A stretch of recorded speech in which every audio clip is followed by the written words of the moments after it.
This is Trophy Dark, To Make My Bread Part 1. I want to have all of us introduce ourselves first. So when I call on you, please say your name, your pronouns, and anything else you would like for us to know about you. I will start though. My name is Jason. I use he, him. They is also fine. I am the co-publisher of Trophy Dark along with its creator, Jesse Ross. And I'm also the author of games of my own, including Brindlewood Bay and The Between. Amanda. Hi, I'm Amanda, she, her. I like to play games. I play a lot of games with these folks, and I'm very happy to be here. That's all I got today. Awesome. Thank you so much, Jason. I'm Jason Burns, he, him. I'm a little baby fledgling designer writer. Been working on various projects here and there, so keep tuned for those. And this is the first time I actually got to play Trophy Dark, so I'm really excited to actually get to play it for once instead of running. So I'm excited for that. Fantastic. Thank you. And Blaine. I'm Blaine. I use he, him pronouns. I'm the host of You Are Not Alone, a 1v1 horror actual play podcast. I've done a good amount of trophy and rooted in trophy stuff on there. Also, my mystery lights camera ghost just won the Brindlewood Bay Sweep mystery writing contest and is available on itch at itch.io/Blaine C. Martin. This is also actually my first time playing Trophy Dark. I've played a bunch of Trophy Gold with y'all, and I've run a good amount of Trophy Dark, but this is the first time I will be subjected to the terrors. Fantastic. Thank you. And finally, Katic. I'm Kayak. I use he, they pronouns, and I've pretty much played with everyone but Blaine. Mostly the Between, but I've actually played a little bit of this particular incursion with Jason Burns. So we never got to finish it. So hopefully we'll get to do that this time. Fantastic. Thank you so much. I'm going to start with CATS. CATS is an acronym that stands for Concept, Aim, Tone, and Subject Matter. I like to do this in order to establish some basic expectations for what we're going to be doing. So the concept of Trophy Dark is a horror fantasy game with an emphasis on the horror. It is about, in its normal mode, it's about a group of treasure hunters who are going into a place that does not want them there, and in order to plunder it. And the story is very much about seeing these people get their comeuppance. It embraces what we call at Trophy HQ, the sort of play to lose ethos, meaning you should do your best to keep your character alive throughout the whole thing, but eventually they are going to maybe have a moment where they are dying or spiraling or just otherwise drastically changed by the environment, and you should lean into that when it happens and give us the best story possible. This particular incursion is one of the reworked original incursions. We redid all the original ones for the final release. And so I haven't played this version of it yet, so I'm pretty excited to do that. I don't want to say any more than that. The aim of the characters in the story is to progress through the incursion in order to find treasure. The aim of us as players is to tell a good story. That is our primary objective. And the aim of today is to make characters, introduce them, and then do the first 2 rings of the 5-ring incursion. We'll do rings 3, 4, and 5 next week. The tone of the game is dark. This particular incursion, as I recall, has a very a really particular fairy tale kind of feel. A lot of the incursions do, but this one especially so. And so you'll kind of see that, especially as we get to ring 3, how that kind of develops. But it actually kind of starts, weirdly enough, sort of like a really traditional fantasy game. You're like in a village getting a job. So it's the only incursion that does that. But in any case, in general, the tone is quite dark, with fairy tale kind of darkness being the mode. And then subject matter. Helpfully, all the incursions now have little subject matter notes on them. So I just need to pull that up really quickly because I've managed to close it for some reason. Okay, so To Make My Bread, our subject matter notes are body horror, graphic violence, harm to animals, and manipulation. Those are the sort of tough to avoid subjects. And so we'll have kind of a moving line on those. But in general, we'll have 3 different safety tools in play. The first is the X card, the second is the open door policy, and the third is lines and veils.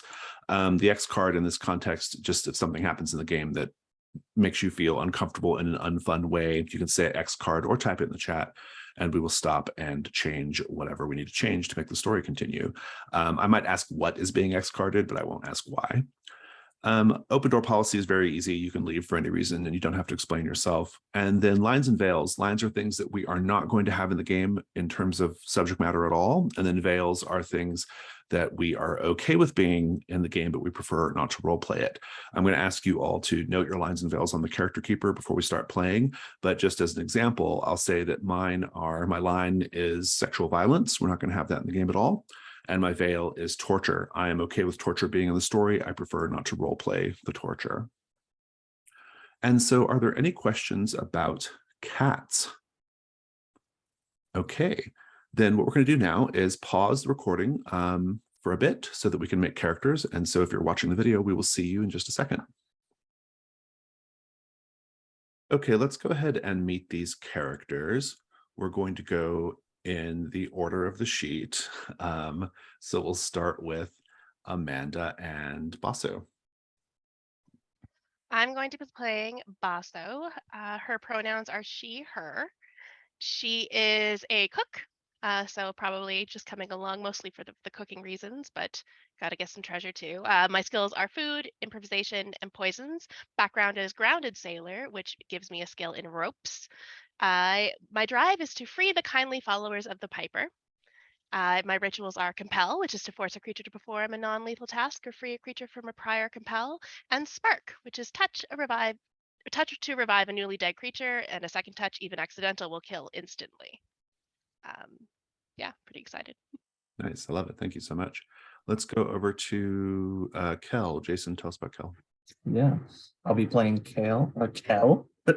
His occupation is an ox, which gives him destruction, persistence, and strength. He has a background in being a cured beast bitten, which gives a skill in transformation. My current drive is to repay my losses to the Southern Pass Company. Probably some terrible stuff I've caused amuck there. A little bit of a temper issue there. His rituals are beast, which allows him to, transform halfway between man and beast. And then last but not least, he has a yoke as his second ritual, which allows him to apply the strength of the spectral bull to a situation. Fantastic. Thank you so much. And let's go over to Aram. Chaotic, tell us about Aram. Aram, he's an errant knight. Well, nowadays he's a sellsword, but his drive is to arm the resistance against Lord Javier's tyranny.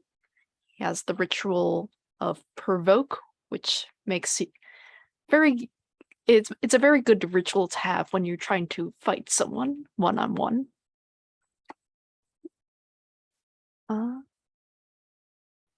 But yeah, that's all I have right now. Okay.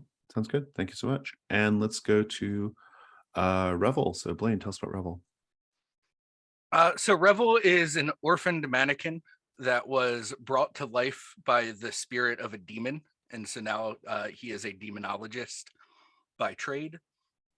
His drive is, the wording of the drive from the book is commission a glorious statue of your deity. I think he wants to transform himself, since he is a mannequin, into a glorious statue to this demon that awoke him from his slumber. His rituals are brimstone, which lets him grow scorching hot to the touch, and sleep, which lets him send a creature into a deep stone-like slumber. Fantastic. Thank you. I want to talk about just one or two little rules things for Trophy Dark before we start. So the thing about Trophy Dark, the kind of core part of the gameplay and the experience is that we are going to be creating the story together. I have an incursion. It has a basic through line of what's going to be happening in the story, an A to Z. But a lot of the detail of the story is not there intentionally. So I like to say that the incursion is sort of the skeleton of the story, and through our gameplay, we add the sinew and the blood and the meat to the story, right? So there are lots of different ways this happens. A lot of times it's just you answering questions that I pose to you. That will happen a lot, but also it has to do with this particular die roll in the game called the risk roll. Now, when I'm asking you questions or whenever you're thinking about anything related to sort of your job in improvising the story, if you need inspiration, I always recommend looking at your drive or the drives of your fellow player characters, because we only have these characters for 2 sessions, and so we need to get to the good stuff really fast, and the really good stuff is your drive, right? So think about what your drive means, and think about how you can implicate your drive and the drives of the other characters and everything. The risk roll is really key to this experience, and one part of that die roll is called the devil's bargain. So a devil's bargain is when you as a player accept a fictional complication that will happen no matter what, whether you succeed at the risk or whether you fail. In order to get more dice for your pool, you can choose to accept a devil's bargain. And so I'll give you an example. Let's say, for example, that Aram is jumping across a crevasse. Sure, Chaotic has had many characters theoretically jump across crevasses over the years. Aram's character is jumping over a crevasse, or Aram rather is, and the risk roll is happening, and someone offers his devil's bargain. Well, no matter what, Aram, you are going to drop your weapon down into the crevasse. So if Aram succeeds, it's because the weapon slipped loose and fell down, right? If Aram fails, it's because Aram also went down into the crevasse.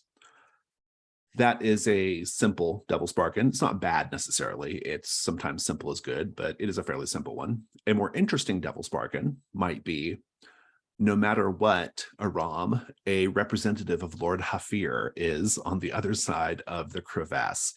That's an intriguing devil's bargain for a couple of reasons. One, it implicates the drive of Aram, but also it introduces a wildly new, unforeseen story element into the game that we now incorporate as a group in order to tell the best possible story. So that is kind of how that works. And that's the power that you have as a player to affect how the story goes. I'm just a guide, guiding you from ring 1 to ring 5. Your job is to tell the story in the middle. Another thing that will happen in this game is called the reduction roll. Trophy Dark starts theoretically as a single group of like-minded companions, but eventually does sort of devolve into being a player versus player situation. And the reduction rolls is the main way that happens. Essentially, whenever your ruin increases too high and you're just about ready to be lost or destroyed, you can choose to serve the aims of the incursion and betray the group in order to get that number reduced. And so that's sort of how that sort of backstabbing starts to take place.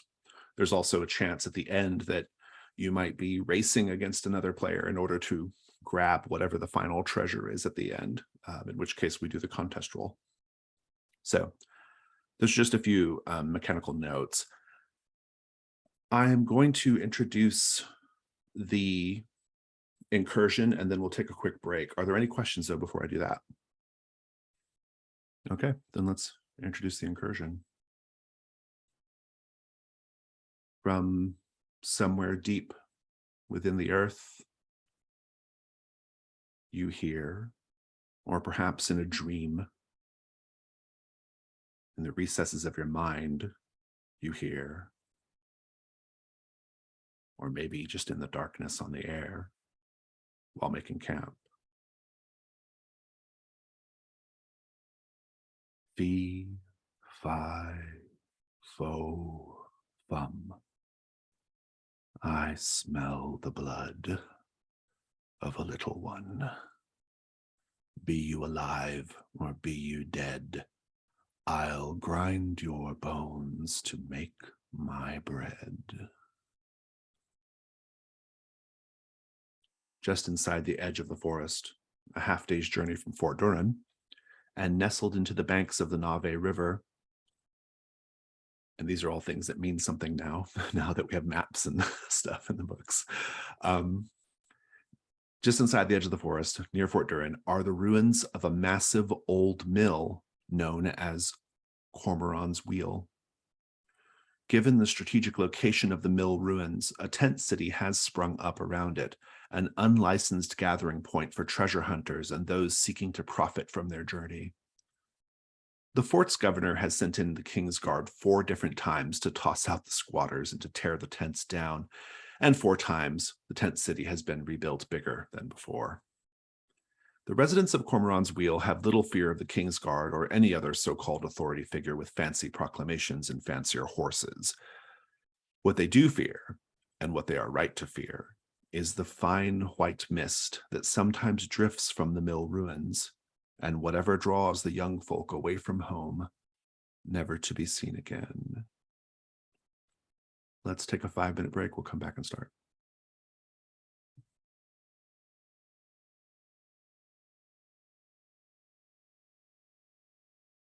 Ring 1.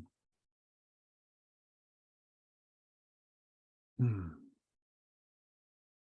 I'll mention here for people watching the video that I am supplementing this with Trophy Loom as well, the Kormoran's Wheel section of Trophy Loom. You are all starting an expedition into the Kalduhr, which is the great forest at the heart of which are ruins and artifacts and things to acquire from money. And that is the focus and obsession of people from Fort Durin. But you have stopped in the tent city of Kormoran's Wheel to get provisions for the journey. Kormoran's Wheel the people here make a healthy profit on the poor planning of people like you, people who pass through without much planning or preparation, or just going on rumors or bad information. They say that nearly anything can be acquired here, though those purchases are often of questionable quality, or they are otherwise just of dubious usefulness. I think I want to have a bit of a shopping moment, everyone's favorite thing in role-playing games. So let's do that.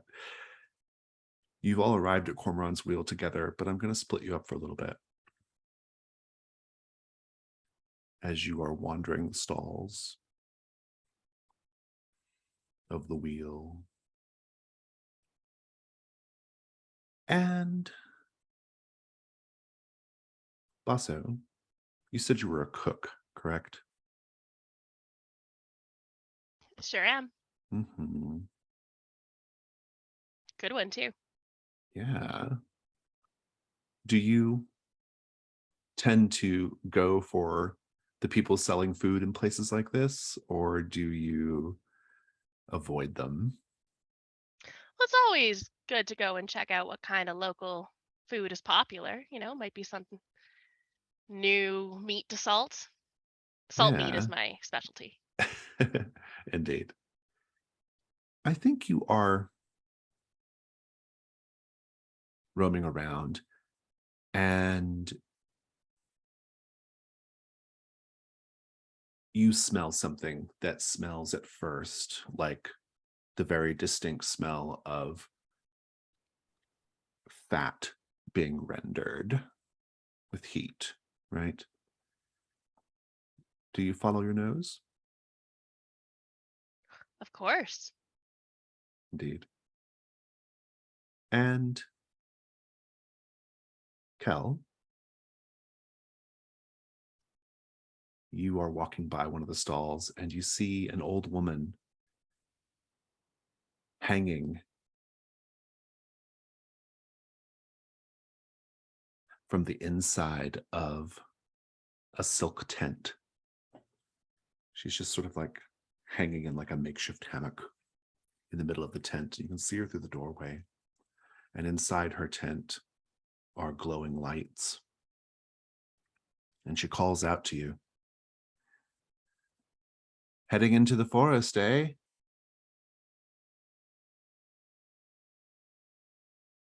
Might be. Well, what are you going to do when it gets dark? How are you going to see? I got eyes, don't I? Eyes that can see in the dark? It's a little dejected at that. Suppose not. Suppose not. Well, come in then. Come talk to Grandmother Nora. I've got lanterns for sale. Lanterns for those who venture into a dark, dark forest. Soft lights to bring comfort, radiant lights for guidance, and cold lights which reveal things that are otherwise obscured.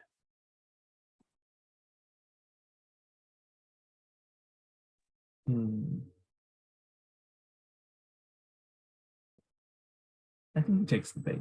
I think he thinks about it for a moment. There's a hesitation. He turns to walk away for a moment. He's like, I don't need these lights to see. And then he thinks about, well, what happens if he's alone and he doesn't have these other people in the forest anymore? So he turns back around and he enters the shop. Fair enough, lady. Yes, I'll take a look. Good.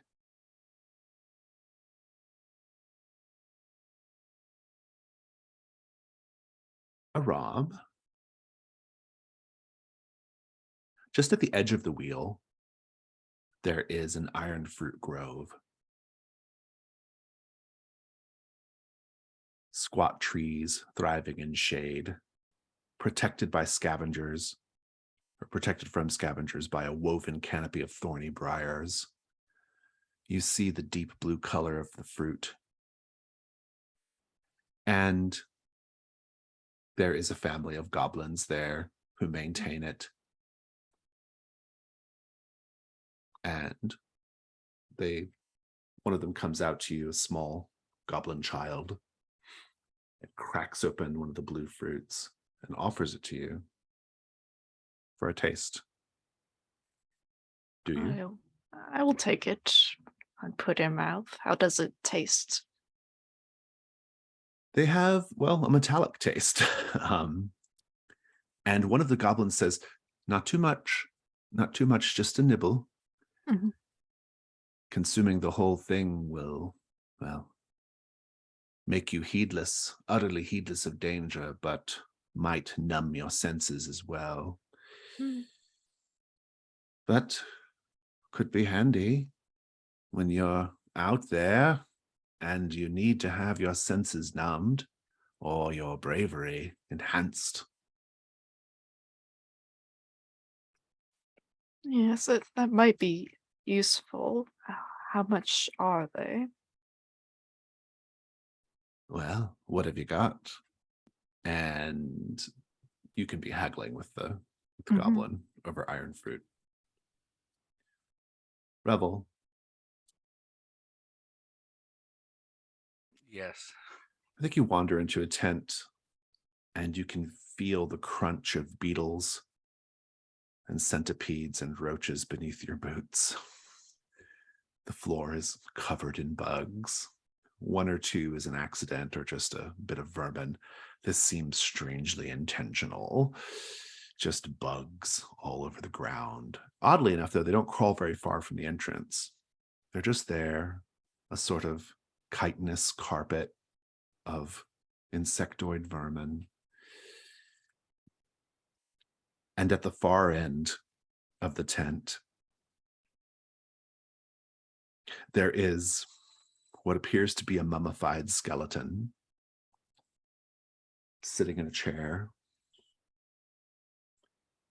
I think I would like the ruin roll just for this little moment, please. Certainly.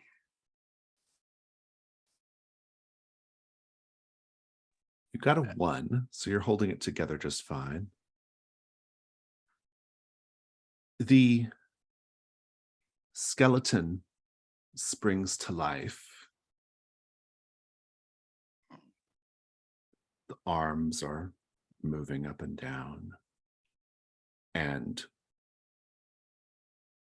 The eye sockets are glowing with wear light, which appears to be just a couple of candles stuck in the sockets.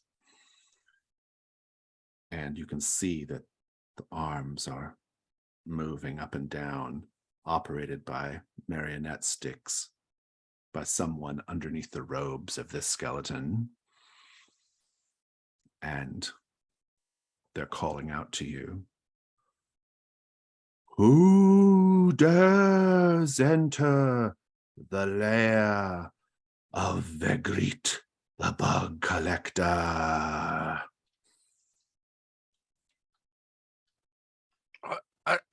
I'm Revel. That's some impressive puppetry. Puppetry? Nay, I am a lich. I have mastered life and death. Except it's more covered up. I have mastered life and death. I have stared into the inky black void and used my powers of magic to defeat it. And now I am here for eternity, collecting bugs. The only creatures in this planet who have an understanding of the infinite void like I do. We are companions in that way. Ah.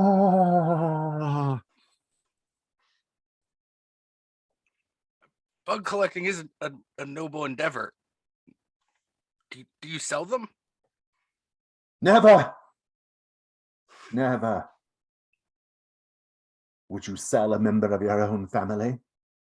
Would you sell your mother? I don't really have a mother, but probably not. No, I would not sell them. And yet, our meeting is not a chance one, friend. I did choose to walk in here. I foresaw your coming. I used my power of divination. Mm-hmm. I knew you would be here. Rebel. Yes. It's with a V. Do not question Vegrit, the bug collector.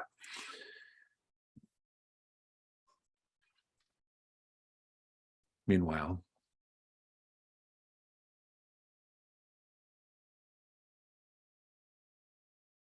Basso, you discover that the place you've wandered into is actually, well, it has a little sign, Myers Furs and Hides. It's a pretty big stall. It's bustling with activity. There are cured skins strewn about on makeshift tables, and locals and other treasure hunters are kind of ferreting through these skins. And you see a man in the back, presumably Meyer, doing the joyless work of tanning the leather. The smell here is gone from a sort of rich, melty meat smell to something entirely chemical and vile.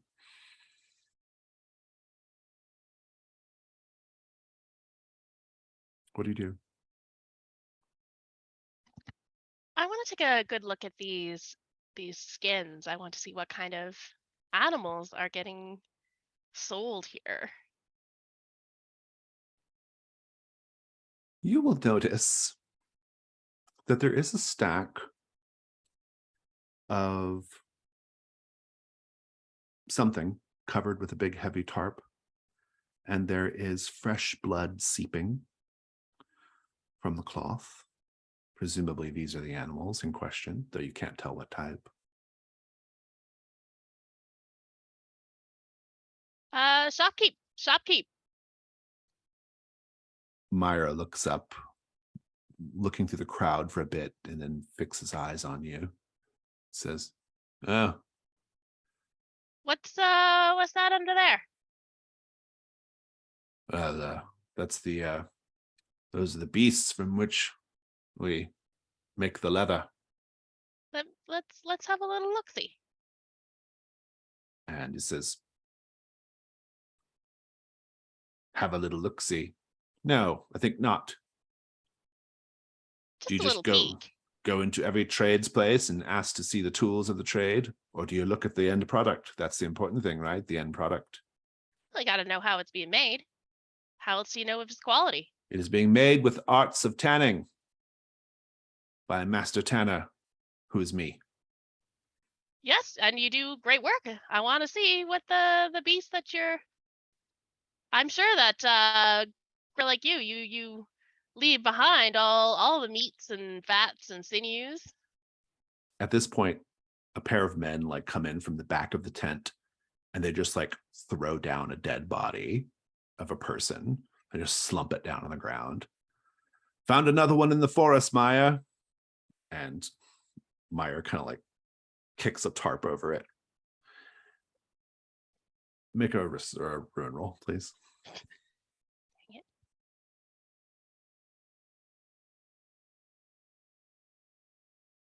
Your ruin goes up. You had a 5. How does it make you feel to realize that he's tanning dead treasure hunters? It makes me feel uncomfortable, but in a way that I didn't expect. More uncomfortable, like with my own, because the tans look like the tanned leather looks really good. I think there's someone there who's like, it's so soft, you know. Yeah. And that's disturbing, learning Meyer that says, about myself. no judgment from you, please. These people, they all entered into agreements with me, with Myers, Furs, that if they don't come back, well, we send a little bit of money to their families, and in exchange, we get. I mean, I suppose that they ain't doing anything with them. You Their head into skins, the I mean. forest yourself, then. Oh, not yet. Planning a little trip, maybe. I think a young Meyer comes up with some paperwork. Meyer says, well, you might as well see to it that you and yours are cared for, assuming you don't come back. Well, in the unfortunate event you don't come back. I'm gonna read through this contract. I want to see how much he's gonna pay. Indeed. Aram, you have managed to get your hands on some iron fruit. What did it take? I don't think like money has a lot of like value around here. I think it's more or less physical goods get traded and what have you, and labor and that sort of thing. And like I just think of like this stereotypical goblin is like on the shorter side of things. So like, and I'm taller than they are. So like I offer, well, just physical work, just to like help make sure like the briars aren't growing too tall and that sort of thing, because I do have a sword and I could hack away at them. Yeah, that's great. I love it. You can go ahead and make a note that you have some iron fruit. This family of goblins, they are the Zidaj family. They explain to you that a bite of the iron fruit will dull your sense of fear. A whole fruit will make you numb and utterly heedless of danger. They warn you not to make wine with the fruit because only goblins can drink such wine. Others have a harder time with it, say.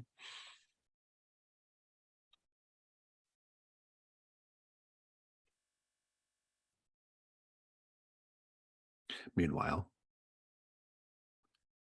a lantern tent, grandmother Nora. She does have a lot of lanterns inside, and they're all glowing. They don't seem to operate off of oil.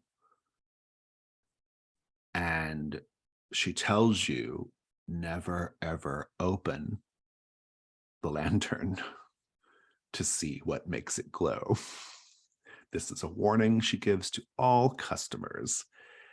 But there are soft lights to bring comfort, radiant lights for guidance, and cold lights to reveal things otherwise obscured. Do you want one of these lights? Since he's been warned, he's not going to do what his initial intention was. He are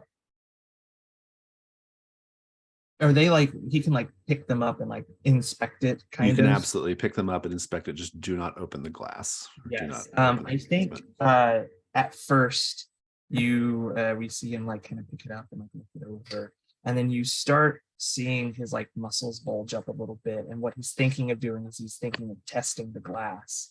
And then she says that and he stops for a second. I need something durable. I'm known to be a bit abrasive. This ain't going to crack the first time I take a tumble, is it? She says, well, I can't speak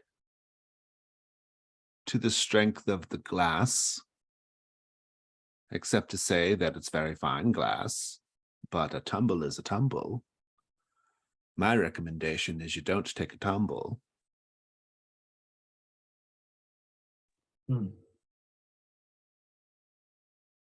Fine, whatever. What is it? How much? Which of the lanterns are you going for? What were the options again? Soft light for comforting, radiant light for guidance, and cold light to reveal the obscured. Cold light for sure. Cold light, very good. As you hold the cold light lantern in your hands, how does it make you feel?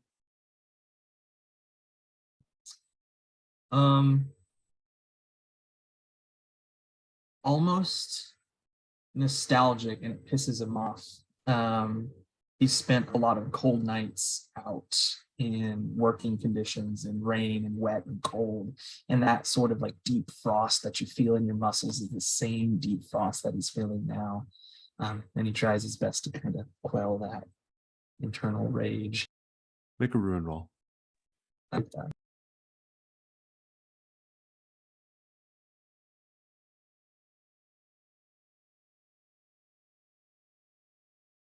You got a 5, so your ruin is going up. Yeah, it is going up.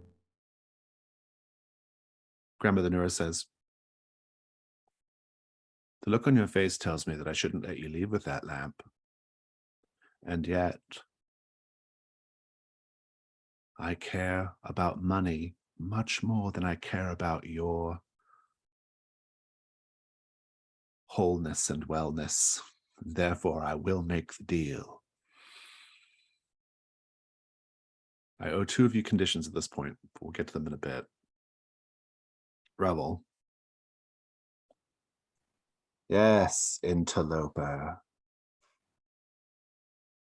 I foresaw your coming. You will help Vigreet with a most pressing task, a task of grand arcane import. I'm listening. A golden scarab. A golden scarab in the heart of the ruins of the mill. Oh, but I'm not going into the heart of the ruins of the mill. I'm going into the Kalduhr. You're going into the mill because I have foreseen it with magic.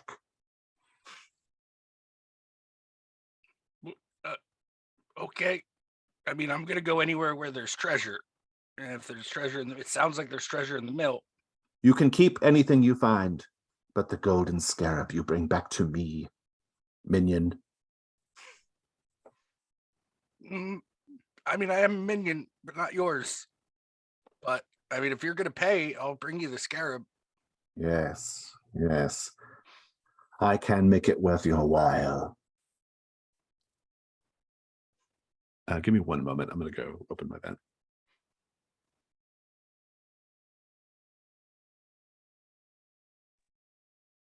I just like how like Aram is like having a perfectly normal time, and everyone else is just like, oh no, this is not fun. You just found a nice orchard. Name Yeah. your price, minion. either gold or like shiny bits that I could attach to myself? Yes. Yes, creature of stone. I have ornamentations that will suit you just fine. I do like the sound of that. Do you like bugs, perchance? I mean, I spent a lot of time up on an old building and I met a lot of bugs up there, so I'm pretty cool with them. Well, I would never trade you bugs. What a preposterous notion. Would you trade away your mother? Do you even have a mother, creature of stone? I don't. I was carved out of a block of stone. Yes. The deal is made. Bring me the golden scarab.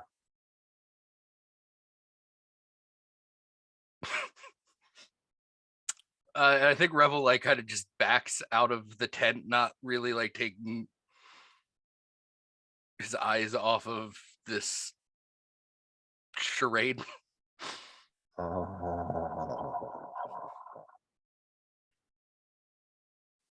Crunch, crunch, crunch.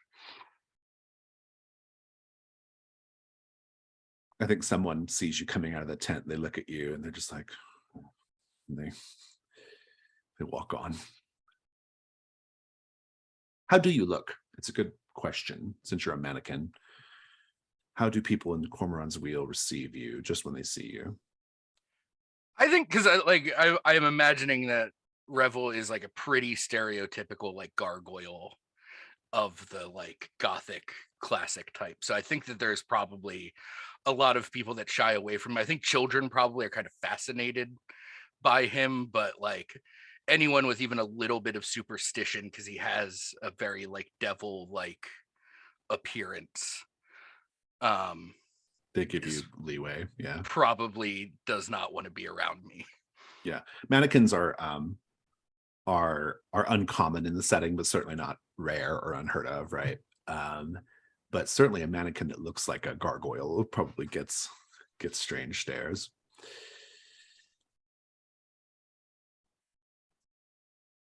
Basso, are you going to sign on the dotted line? It's not a bad deal, really, Basso. Selling your skin should they retrieve your body from the forest. Well, Shopkeep, here's the deal. I don't have family exactly. They all kind of perished at sea. Maybe I get a little something ahead of time, and then if I don't die, well, you're not really out that much. If I do die, you get all this. All right. He goes up and there's a stack of leathers that have been dyed various colors and things. And there's some furs as well. Those are probably from animals. And he says, well, take your pick.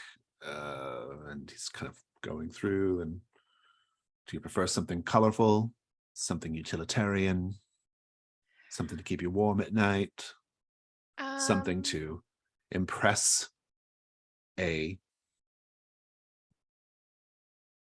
would-be lover in the heart of the Kalduhr?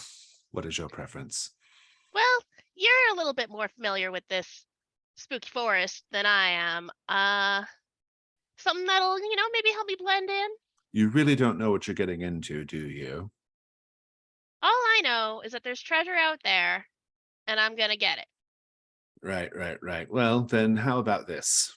And he pulls out like a leather that's already been made into a sack. He says, a sack for storing your doubtless bountiful treasures that you're going to find. Now this sack, well, you know what? I don't need to know what kind of leather this is. It looks very nice. I think this is a good deal.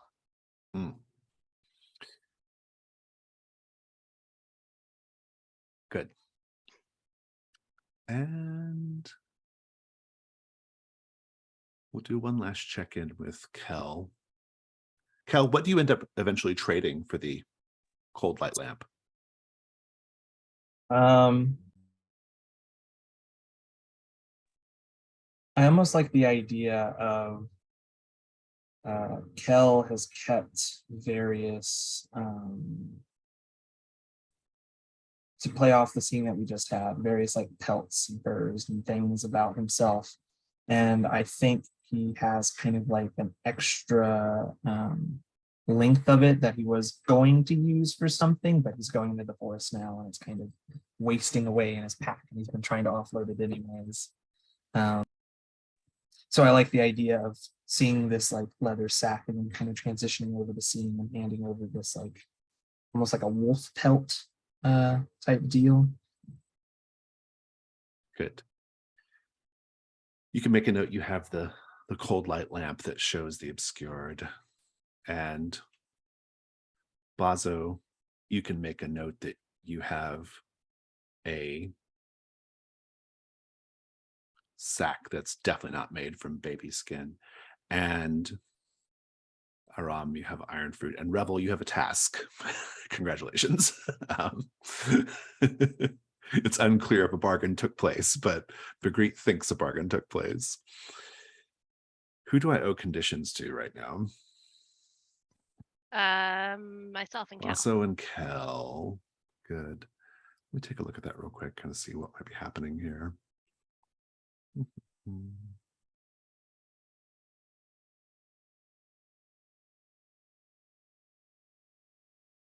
Oh, good. Basso,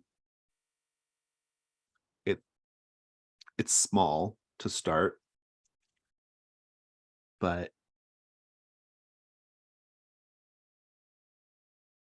the fat and cartilage of your body is starting to melt away. How do you notice it at first, just in a slight gauntness somewhere in your features? I think as I am walking away from this tent, I'm kind of pulling on like the sack to hang off of my belt, and I notice that the belt is hanging low. My hips are somehow not as wide. I have to pull the belt a little tighter. And I notice that my shirt is the same kind of thing. It's just not fitting the same way. My clothes are fitting a little weird. So start kind of pulling everything a little tighter. It's probably nothing. No, that's good. Thank you. And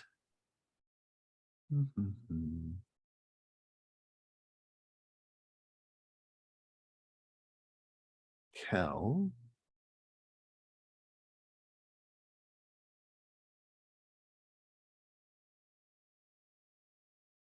Your belly is starting to swell.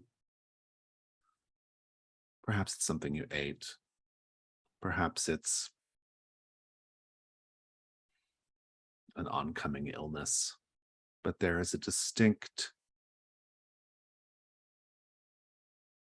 stretching at the belly and something tight there. It's almost like the opposite of what's happening to Basso, in a way.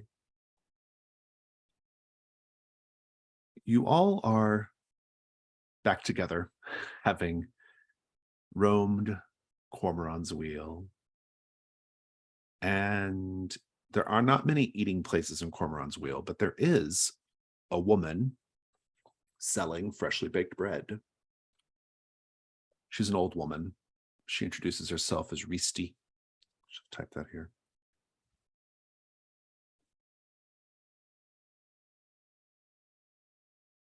And Risti's tent, you can see the bread.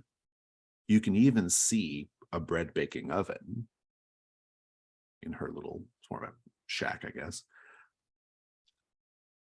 But the fires of the bread baking oven are not lit, and there's no smell of baking bread coming from the shack. But there's nevertheless a fair amount of bread inside. She's outside offering small rolls to people to lure them in, and they're delicious. And you're all together. And a question for everyone. What do you see in Risti's store that reminds you of a beloved family member. You can interpret that however you want, Rebel.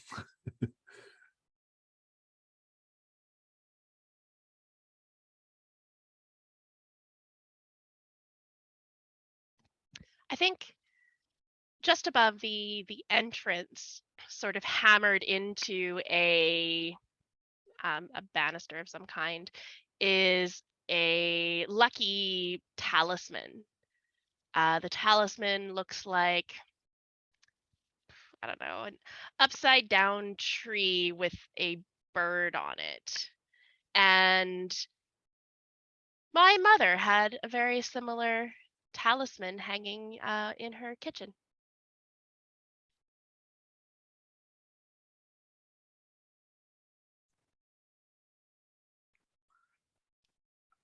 I think that Reesty sells like these little sweetbreads for children that look almost like people, kind of in like a gingerbread person sort of way, that like it looks kind of like a person but not really,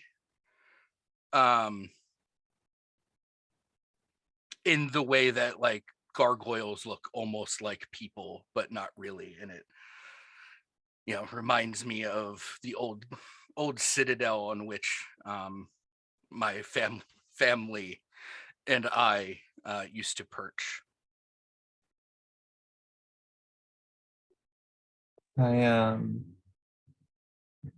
We talk about the bread ovens, and I think there's a moment where Kell sees this unlit stove, essentially oven, and he's still trying to recover from that deep chill he felt earlier. His stomach is tight. He's feeling that kind of deep muscle chill, and he sees the unlit stove, and he's reminded of a night that he and his brother kind of tried to huddle together to stay warm through the night, desperately trying to cling on that little bit of hope that maybe it'll just light by itself. Nice. I think it unnerves Aram because like the various breads, like typically bread makers, especially popular ones, they have stamps to put in their bread to just say like, oh, this bread came from this place. And all the bread like have very different stamps. And I recognize one of them. It comes from my own hometown. Like this bread maker went out of business when Lord Javier rose to power. Lots of places got far too much under control of that tyrant under his thumb. But still, seems this stamp has made it out here. And I'm not sure why.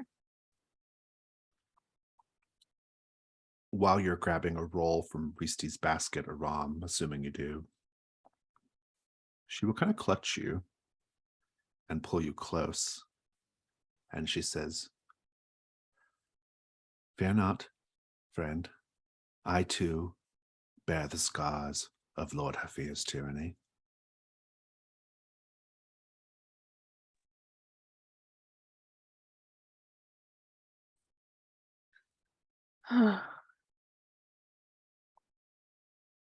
I don't think Aram like says anything. I don't think he's like very eloquent with his words, but like he gives like this look of like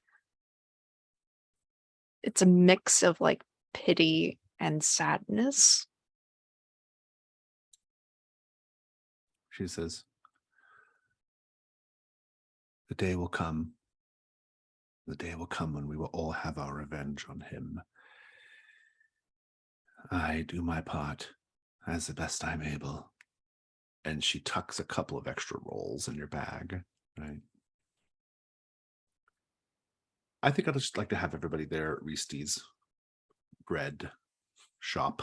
All of you together, having come back together, united by the basic task of going into the forest, like so many groups from Fort Duran.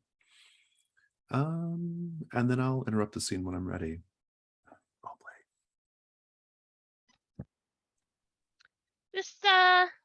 This bread you got here. I think Basso was talking to Aram. Aram? Sorry, Aram. Aram. Aram. Talking to Aram. This is pretty fresh, huh? Mm, Yes, no, it still smells good, but it's not warm. Yeah, but it's not stale either, and it seems Mhm. kind of strange, there's no fires coming out of that there oven. Mhm. You would think that even if they haven't been baking for a while, it would still be hot. And Revelite just puts his hand on it, and it might be hot. He's made out of stone, so How would you even know? I'm just assuming it doesn't look hot. I think at this point, as you're having this conversation, you'll notice that a chalky white mist is drifting from the ruins of the mill, which are this sort of heart of this, well, where the Kormoran's wheel is built out of. I think seeing that kind of like the misty chalk and stuff coming in, I think Kell's kind of grasping his stomach, and his other arm kind of comes over in like a little bit of a shudder. Hey, lady, is there any chance you could start a fire up in here for us?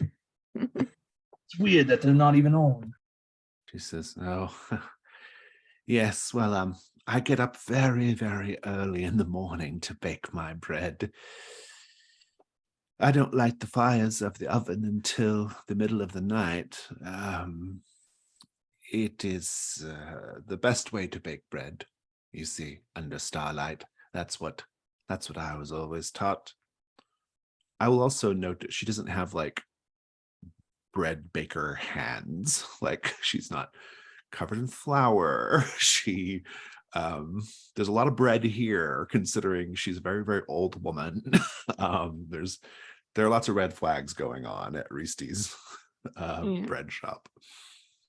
Now, lady, from one cook to a baker, basically the same thing. I gotta know, what's your starter like? Where's your yeast? She says, "Oh, here and there. I prefer to keep my baking secrets to myself, Don't want I would like to compel Reesty to tell me her baking secrets so that I very can good. also have delicious bread without having an oven. I don't need a die roll. I like you. You can just describe how the ritual looks. You know how when you hold up a seashell to your ear, you can kind of hear the ocean? It's just it's your ears, it's not actual ocean. I think in Basso's case, if you stare into her eyes, you start to see the ocean and hear it, and it's sort of this hypnotic effect. She says, "Oh, well, it's, you can tell she's kind of fighting the compel, but she's too old and frail to resist for long." And she says, "The bread comes from the mill every morning. Rolls, loaves, sometimes even a cake or two are left out, and I collect them and bring them here.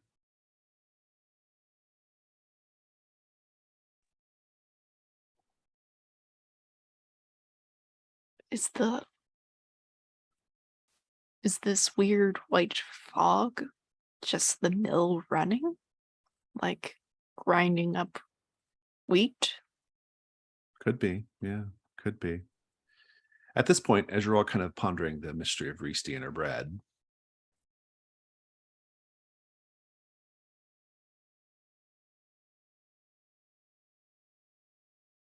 a fight.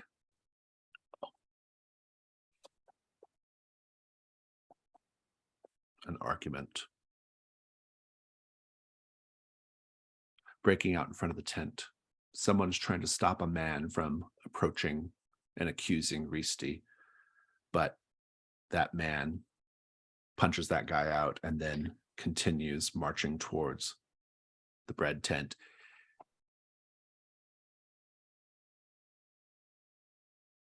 It's actually the tanner. His name is Joban Meyer. He says, "What do you have to say about this, old woman?" And he thrusts forth a roll. And if anyone just looks at the roll, there's a golden tooth inside of it. He says, my second son who has been missing for several days, Jakob. He had a gold tooth just like this. How'd that tooth end up in your roll? And Risti looks very nervous. You know where those rolls came from, Basso. And Risti professes innocence. She says she doesn't know what happened. She apologizes, and now there's like a group of people kind of forming around the tent. There have been rumors of children gone missing in recent weeks at Kormoran's Wheel, and it looks like Risti is about to be tried and hung for the crime. Yeah, this isn't going down in front of Aram. I pull out my sword. Now listen here. If you have a problem with an elderly woman who makes bread, you should at least allow her to have some sort of defense. What say for yourself? I like this as a risk roll to see if you can get the crowd to back down for now.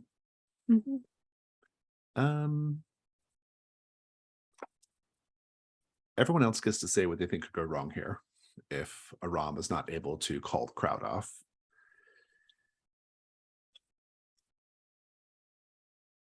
They're going to think that Aram is part of it. I had a similar thought, yeah. Yeah, that's what jumps, especially with the connection that Aram seems to have with Risti. It seems pretty on point. Yeah, Jason, any other thoughts? Yeah, my original thought was like, yeah, this is going to turn into a scuffle, and they're going to sort of, more people are going to try to fill into this tent. Yeah, I think it's probably the direction it's going to go. Let's talk about dice. Do you have a relevant skill here, Aram? This is a little bit on the weird side, but I'm technically defending Risti. Okay, yeah, so- defense. Yeah, I'll take that. I think that's good. The skill of defense and Devil's Bargains. I think we'll keep it simple for now. Amanda, you can offer the bargain.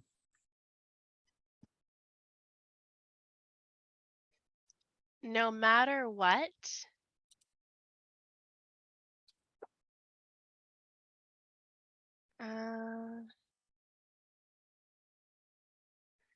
you will also lose some teeth.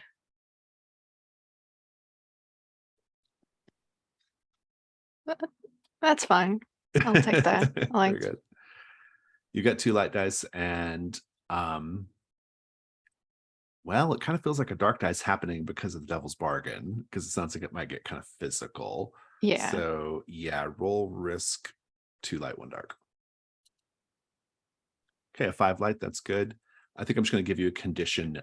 Basically, I think someone's going to clean your clock a little bit before the situation gets under control. And so I'll just give you a condition rattled. But otherwise, it gets there's a bit of a scuffle, but you manage to keep control of it. What does it look like, Aram? I think the crowd for the most part is like considering that this is like an old woman, and like the fact that she makes bread at all is like kind of impressive. So like she like murdering multiple children, that's not in her wheelhouse. But this dude, like, this is his kid. So he goes up to a Rom and just straight up punches me, and like, and I was not expecting that, especially since I had my sword out. There might be an opportunity for somebody to help, actually, to do a help roll if you don't want to have to be rattled, if you don't want this to go too far out of field. Anybody want to make an offer for help? Well, I was gonna say, like, if someone comes and punches one of our party, Kell is immediately going to step up and lift them up by their collar and put them in their place, because that does not swing with him. Chaotic, are you cool with the help? I'm cool with the help. Yeah, make a help roll. Still a 5 light. But ultimately, though, it's I think you can intervene, Kell, and your size and probably intimidation factor will get the rest of the crowd to calm the F down. Mhm. Risti, she's sort of like, knowing that she's told you, Basso, what the truth is, she just says, listen, I'm going to need your help. I'm going to need your help to clear my name if I intend to maintain my business here in Kormoran's Wheel.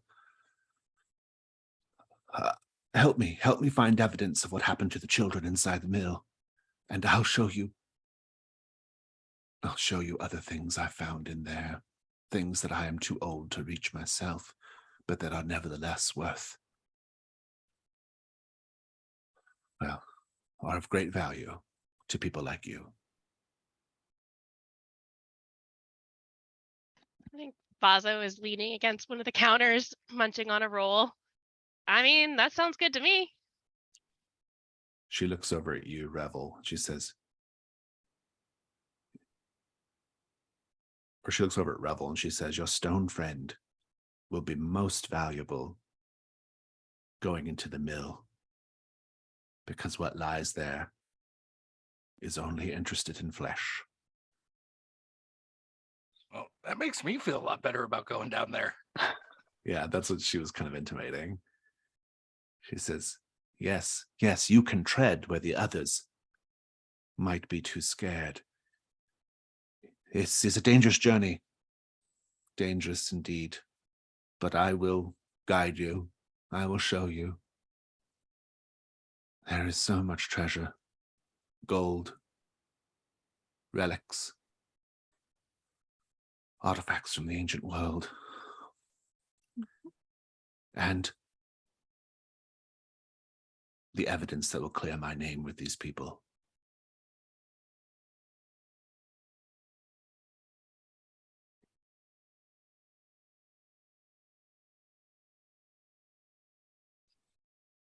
All right, let's go then. And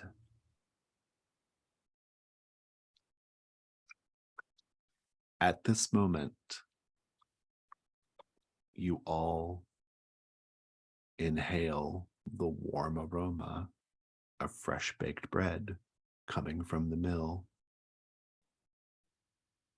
Those of you so inclined, it will make your mouth moisten. And the millstone is turning, something which seems to get the attention of people who are not from around here. There's the deep grumble of stone on stone coming from deep within the structure. And Risti says, it won't take long, and then you can get back to your business. This way. And she heads toward the mill, and that concludes ring 1. Let's take a 5-minute break. Ring 2. The treasure hunters arrive at the ruins of the mill. They're not far. The mill ruins are treacherous. Over the centuries, river migration drove the collapse of the mill's foundations, and so it's really little more than a kind of, it's almost more like a cave system, because not only is the mill kind of just sort of partially rubble, it's also very big. The entrance even collapsed partially, towers over you. You could probably stand 3 or 4 people tall and not reach the top of it. As you step inside, everyone except maybe Revel, who's seen the inside of a mill, it looks like a mill structurally, but sized up. Everything's very big. You can hear the river flowing deep from within. As I paint the scene, everyone, how do you know the forest has started to reclaim the structure?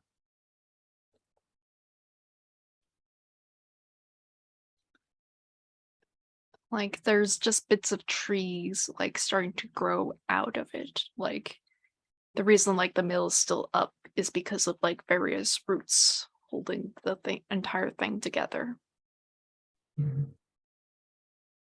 There are a lot of where you can see bits of ceiling that still remain. There are a lot of vine that kind of hang down, and sometimes you have to kind of move them out of the way to navigate through this area. When you look up, you expect to see the ceiling of the roof of this mill, and instead it sort of looks like a tree canopy with bits of light shining down. I think that because there's all of this kind of overgrowth, that a large number of birds and kind of smaller forest creatures have made their home within the mill. So like when you go in, you can hear bird song and you see like squirrels and small creatures scurrying in the tree branches, and there's just a lot of like nature. Like it sounds like you're in the middle of a forest, even though you're in a mill in the middle of what used to be a city. Risti is at the head of your little group, her voice echoing in space. She says, "This mill is from the ancient world, from long before when there was you or me or a Fort Durin. In fact, before they'd even laid the first foundation stone in the great city of Ambaret, this mill likely turned and ground its flour.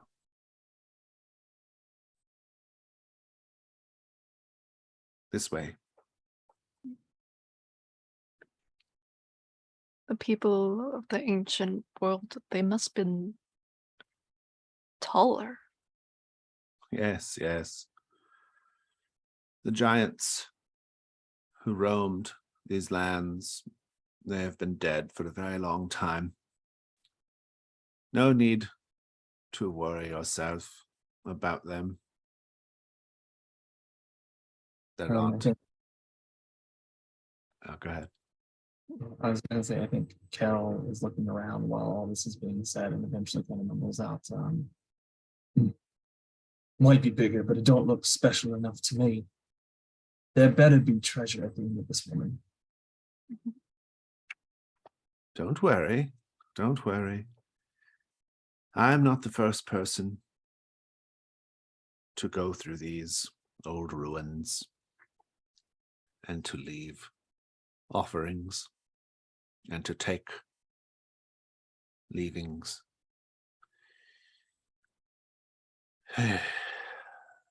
And she's sort of like has to stop a lot because she's old and the terrain is very tricky. The ground is very slippery. Lots of it is collapsed into ravines and things. And she has to stop often.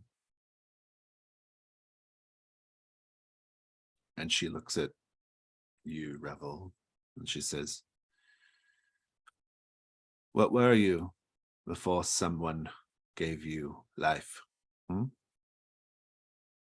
Oh, I protected an old church just outside of Amberay. Yes, well. And now you are here seeking treasures. But what could a creature like you have to do with money? What do you need such things for? It's less money and more trinkets. I need to make sure that my outer shell truly shines like that which is within me. So pride and vanity Mm, are a scourge to your people as well. It does seem to be something that we do have in common. Yes. That is what this world is all about. Vanity. Wouldn't you say? To Basso. I don't know what you're going on about, but in my life, vanity doesn't really get you far. Money, however, everything's got a price. She says,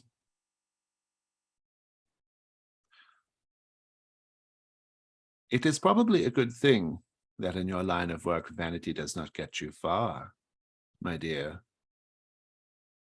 You are looking a bit gaunt since Basso even kind when of we met." shrugs and pulls her clothes a little bit tighter, tightens the belt. You're all noticing that.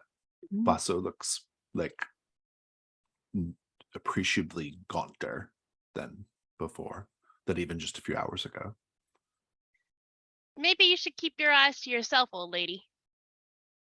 Maybe you should stop playing with people's minds. All right, listen. Money or vanity ain't getting us far here.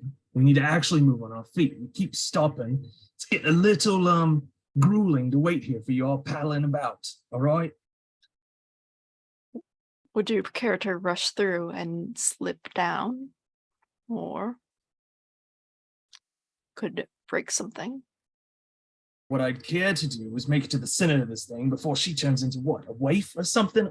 I don't know what's going on. I just need through here, okay? Risty pokes at your belly, Kell. She says, "And look at you. You must have stuffed yourself with rolls behind my back when I wasn't looking. Either that or you are somehow miraculously with child, friend." He definitely like swats her hand away as she does that. It's none of your concern, okay?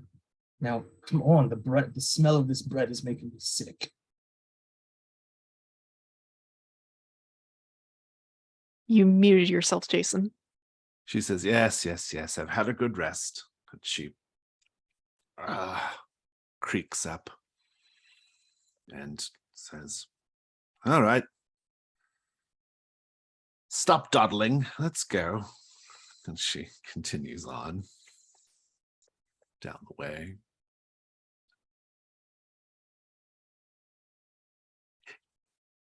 It is very treacherous terrain.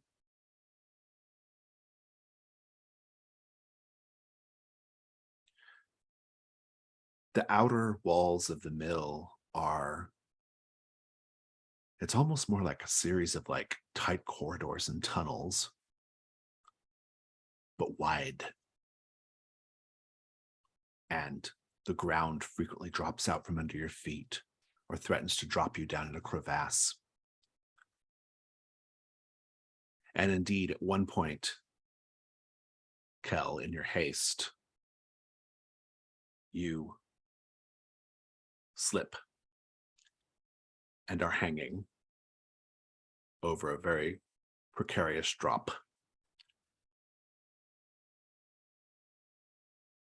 I think you and Risti are at the front of the group when this happens. The others haven't caught up yet. And Risti says, as you're hanging there, "Oh no, look here. Poor young man. Slipped and fell. If only I had the strength to help haul you up out of there. I could." I don't need your help, woman. Just get out of my way. Don't you, though? Looks like your grip is getting a little tenuous. My little bloated friend. You just see he's kind of grumbling, trying to like catch himself. I imagine the stone is kind of a little wet, so it's kind of that constant like muck to try to get up. Revel, you'll come upon this first. You'll see that Kell is hanging over a precipice. What do you do? I mean, I would try to bend down. I'm not necessarily, despite being made of stone, the strongest person. But I would definitely like crouch down and try and give Kell maybe a less wet surface to pull himself up on. I'm going to give you a roll, but as you're doing that, Risti says, "How lucky for you that your companion cares more about your well-being than they do taking a greater share of whatever treasure is to be found." Hmm?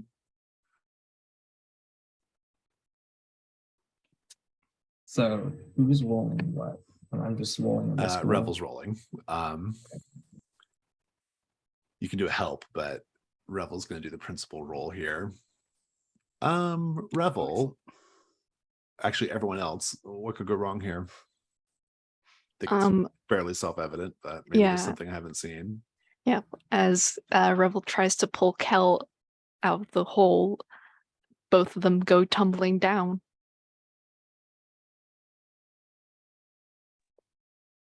I had a similar idea. Any other thoughts, Amanda or Jason?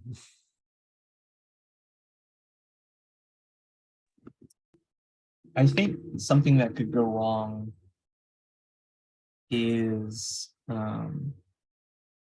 I fall by myself, but I'm a pretty big dude. So whenever I hit whatever I'm landing, it's going to cause some destabilization.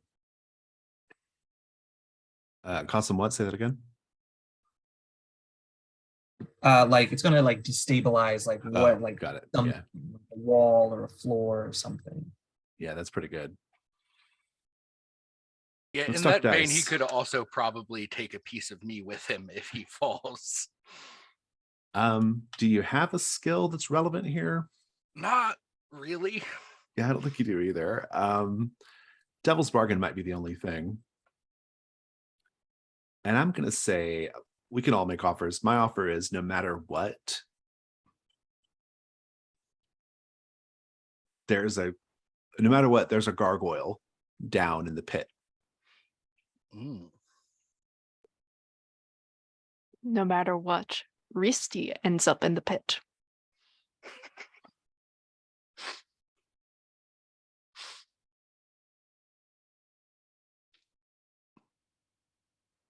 I can't beat that. That's great.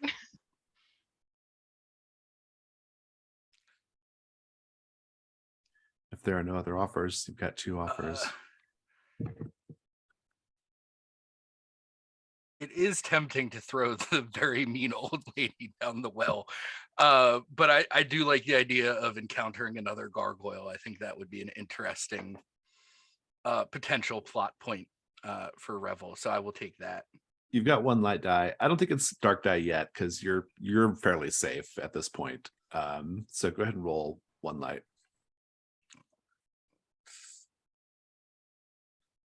A 5. Oh no, that was no, the pass. it's not you. I have to refresh. I can't read it. What does it say? 4. 4. Okay. All right. You're going to succeed. The complication is going to be that. Oh, interesting. That The sounds bad. Yeah, I'm trying to. So we haven't said anything about the gargoyle down there yet. I think that the complication is going to be the gargoyle down in the pit has been waiting on you. If you're okay with that, you can keep going. Otherwise, you can add a dark die roll. No, I really like that. I think that will be a lot of fun. In whatever awful way that it means. Yeah, go ahead and describe how you rescue Kell.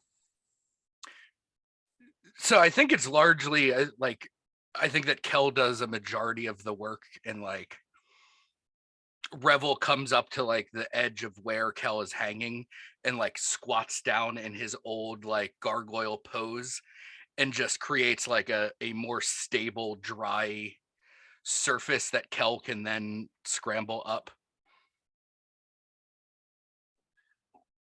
Revel, you will hear a voice from coming up from this darkened drop. You can't quite see what it is yet, but the voice has the sound. It has a quality that's like stone rubbing on stone. Kell doesn't understand it. Reese doesn't seem to understand it, but you understand it. The voice says,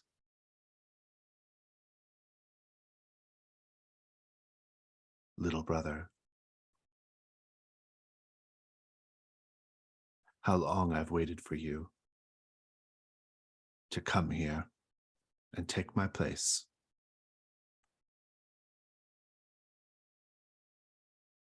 I would say at this point you don't know what's speaking, but you do understand what it's saying. What do you do? Also, make a ruin roll. Fair.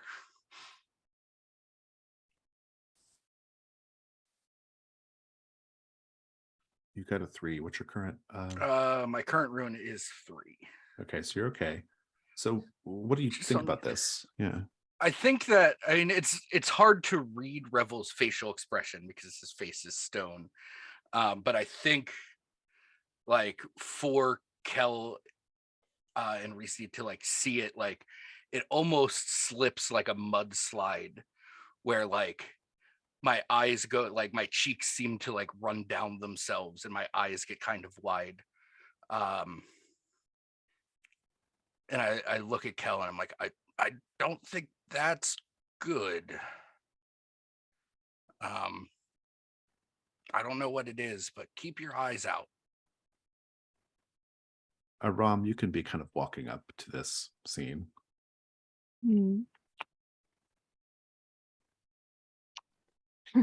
I imagine like Kell looks like a little bit more muddy, just from slipping.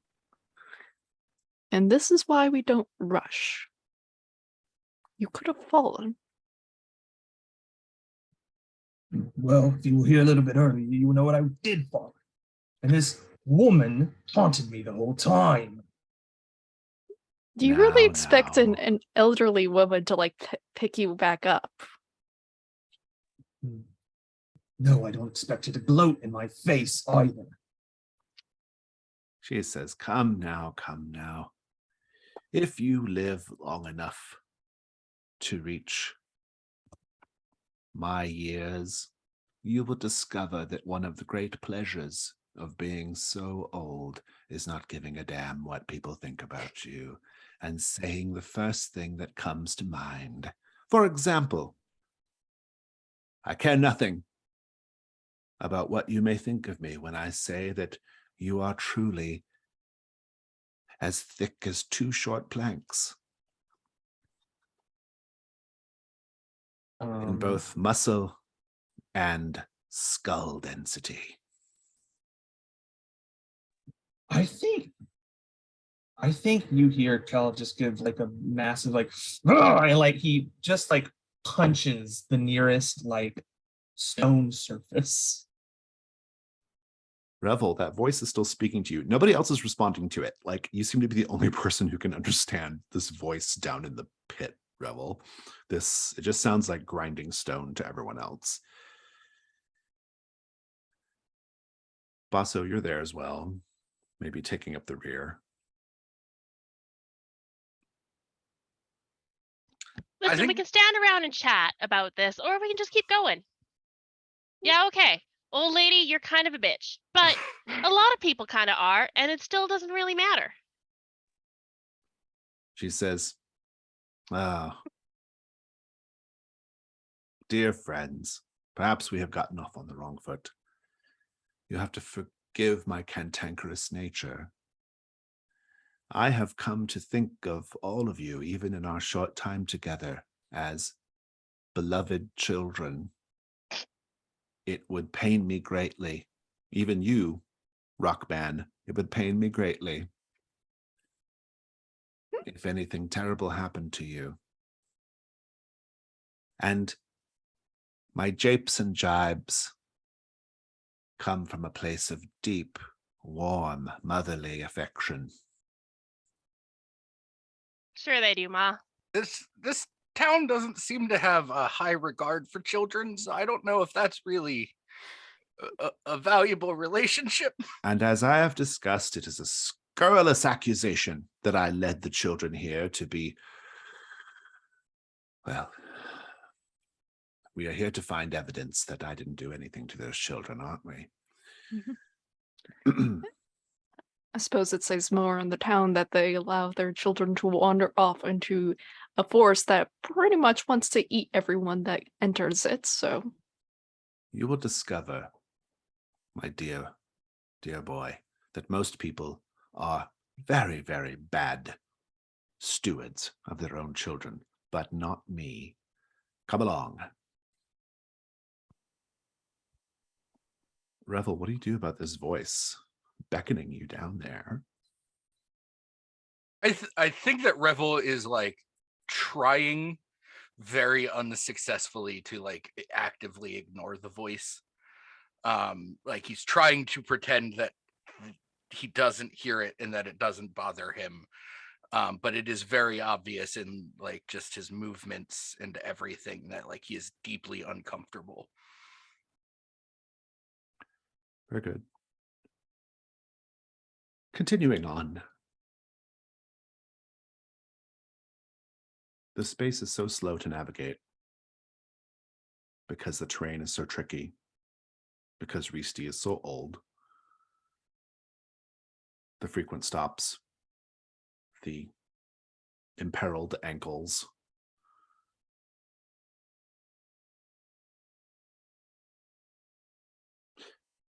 The sound of stone grinding on stone somewhere in the distance, getting under your skin, makes for an altogether slow and unpleasant journey.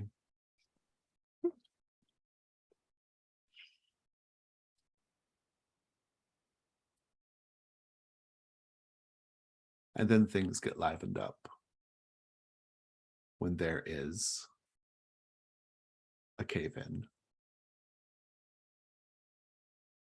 The way you came is collapsing. You hear it as a rumble. And then the clack, clack, clack of stones on the earth. And then the cracking of titanic wooden timbers. Risti's expression is entirely placid as the cave begins to come down all around you. Basso, what do you do?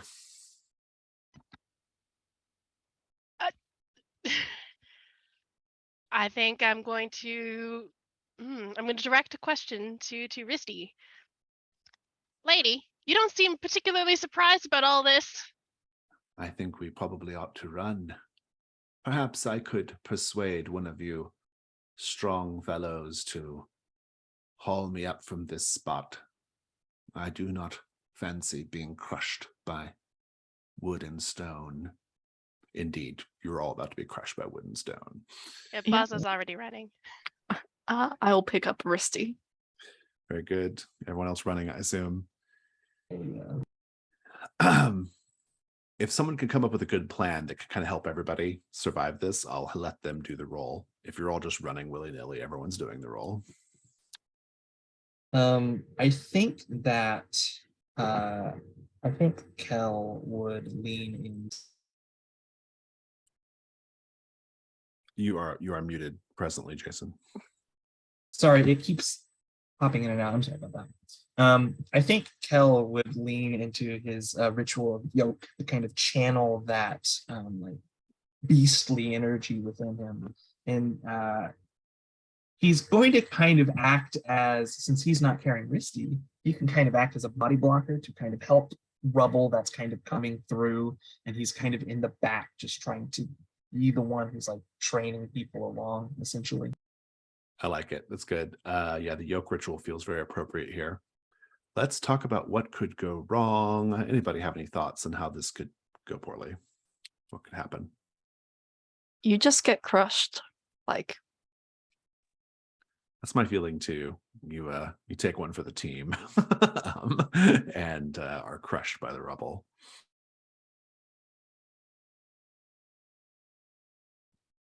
Yeah, the only other thing I could think of is everyone gets crushed, but that seems unfair. Although I do like the idea that if Rebel gets crushed, he breaks into little pieces, and there's like lots of little rebels. That would be pretty awesome. The only other thing I could think of is like getting separated from the group. I like that too. I was going to offer something like that as a devil's bargain, actually. That's what I was Yeah. thinking of, that more as a devil's bargain, but the idea that it cuts us off from each other. Yeah, absolutely. Let's talk dice. Do you have a relevant skill here, Kell? Oh, I mean, Oh, destruction, strength. Yeah, you get a lot. Yeah. Yeah. I love that. So you've got one light die. Devil's bargains. My devil's bargain is pretty. It's interesting because it's really kind of more of a chance to imperil one of the other characters if you take it. But basically, while this is happening, the group will spy Vigreet's golden scarab crawling around in the cave. That's my offer.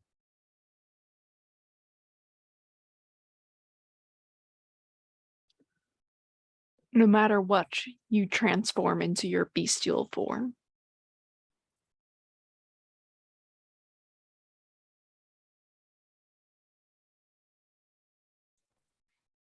That's a good one. I'll throw out the one, like, no matter what, you get separated from the group for the time being as we all try to find our way down.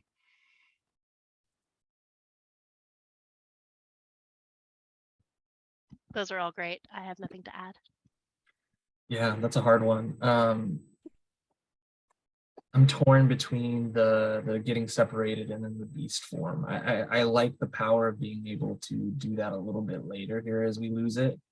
But I also think that just eventually these rocks catch up and it's needed to sort of triggers like a survival instinct thing.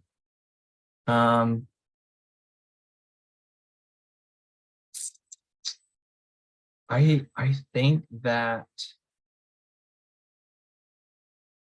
yeah, I think since I'm already using yoke, I think that no matter what, some of that beast comes out. I think that's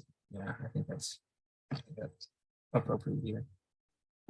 Like it. You've got 2 light dice and 1 dark die. Go ahead and roll. 6 dark. Ruin goes up. Ruin goes up to what are you at now? 5. 5. Awesome. But a full success. So do go ahead and describe how the yoke ritual saves everyone. Okay.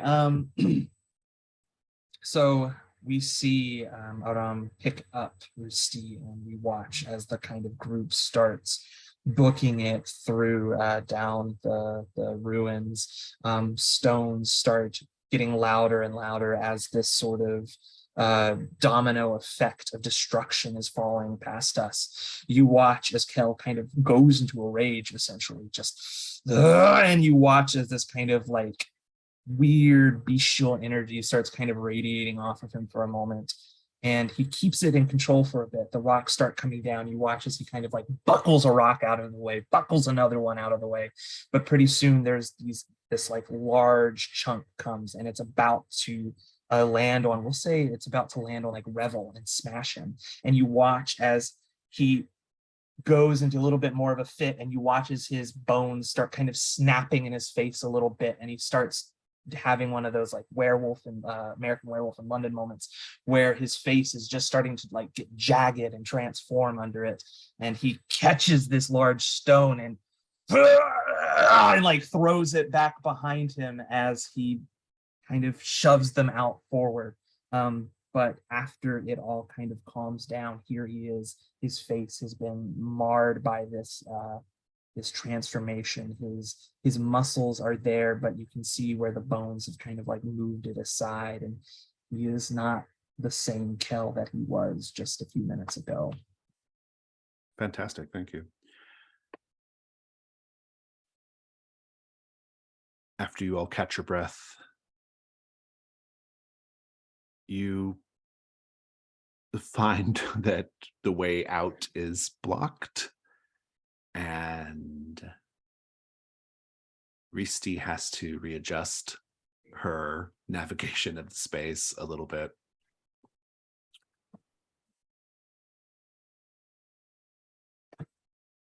Risti looks in the quiet as everyone's kind of catching their breath around. She says, "Your colleague contains multitudes, it would seem."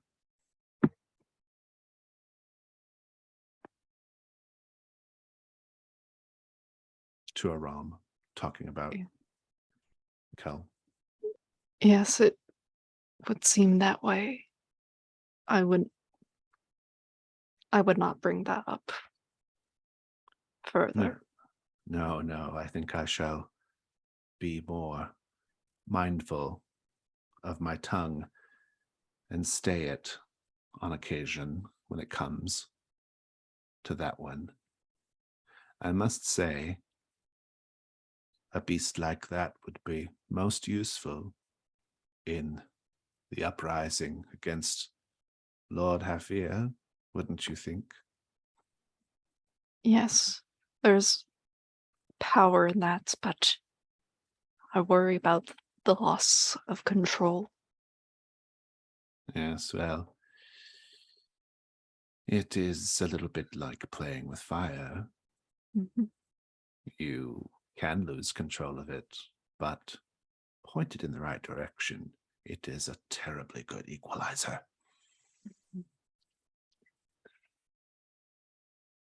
If you all are okay with it, I think part of this whole beast thing is slightly heightened senses. If you all are okay with me hearing this conversation. Yes, I 100%.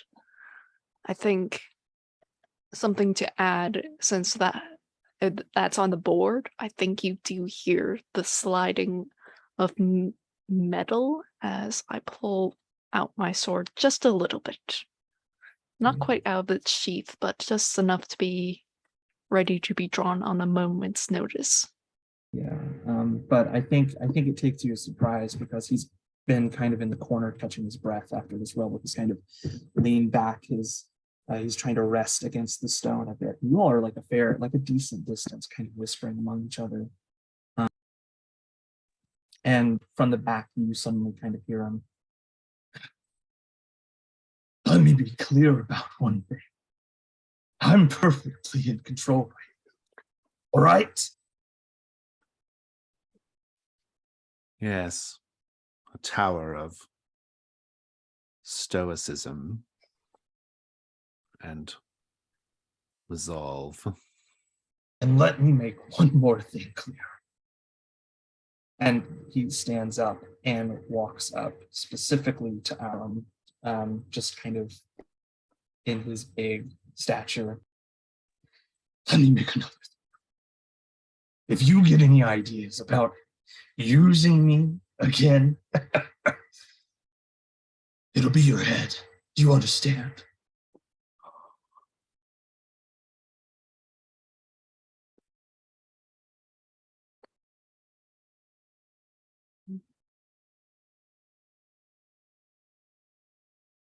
Despite my looks, I'm not sure if you're exactly aware of what you're dealing with. I am patient.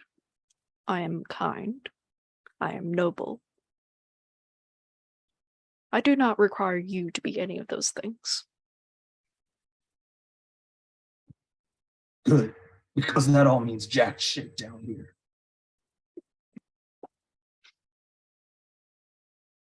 Basso, again, tightening up her clothes. And I think her skin is starting to look a little bit like flabby over like bone because the fat and the muscle is starting to waste away.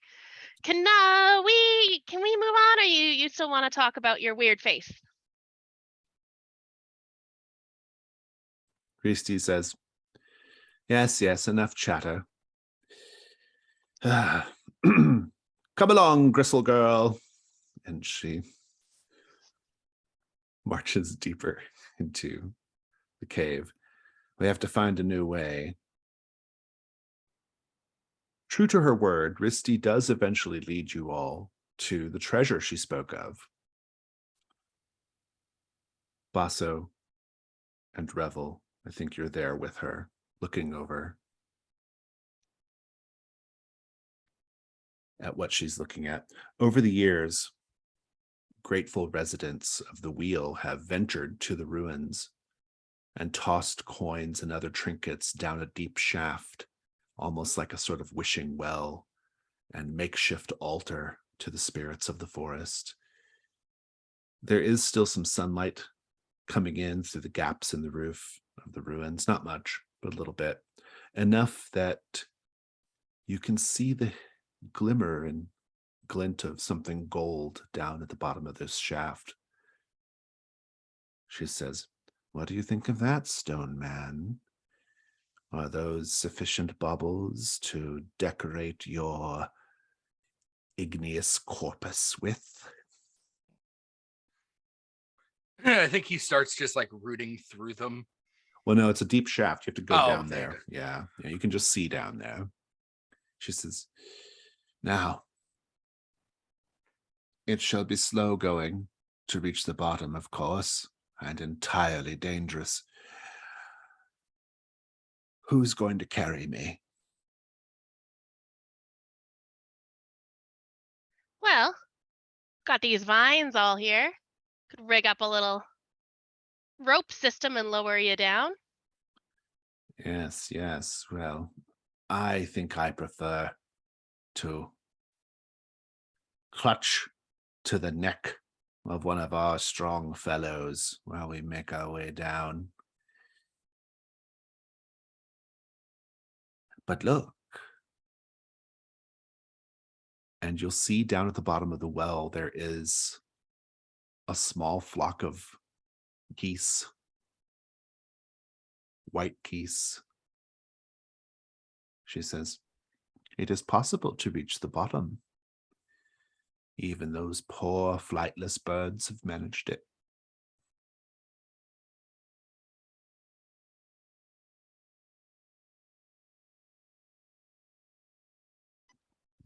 I think Basso is already sort of pulling vines down to maybe not.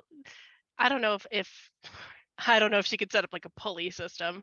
Probably not. Probably just kind of looping the vines around some sort of sturdy looking rock, tying them together to make a big length of vine rope. She says, did no one bother to pick up rope while you're in Kormoran's Wheel? What terrible treasure hunters you are. Listen, we got sidetracked by you. This is what we got. This is what we're working with. I think I might make a suggestion. Mhm. I think that Kell is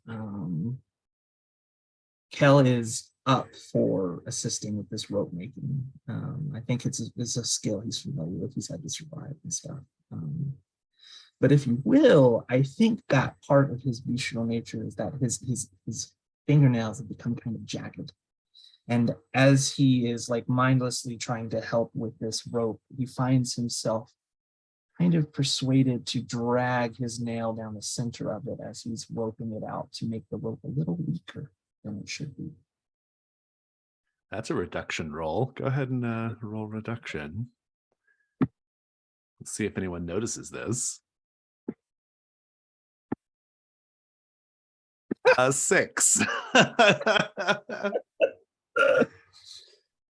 Oh yes. Yes. Who notices it actually of the three of you? Who's the first to spot that Kell is sabotaging the rope?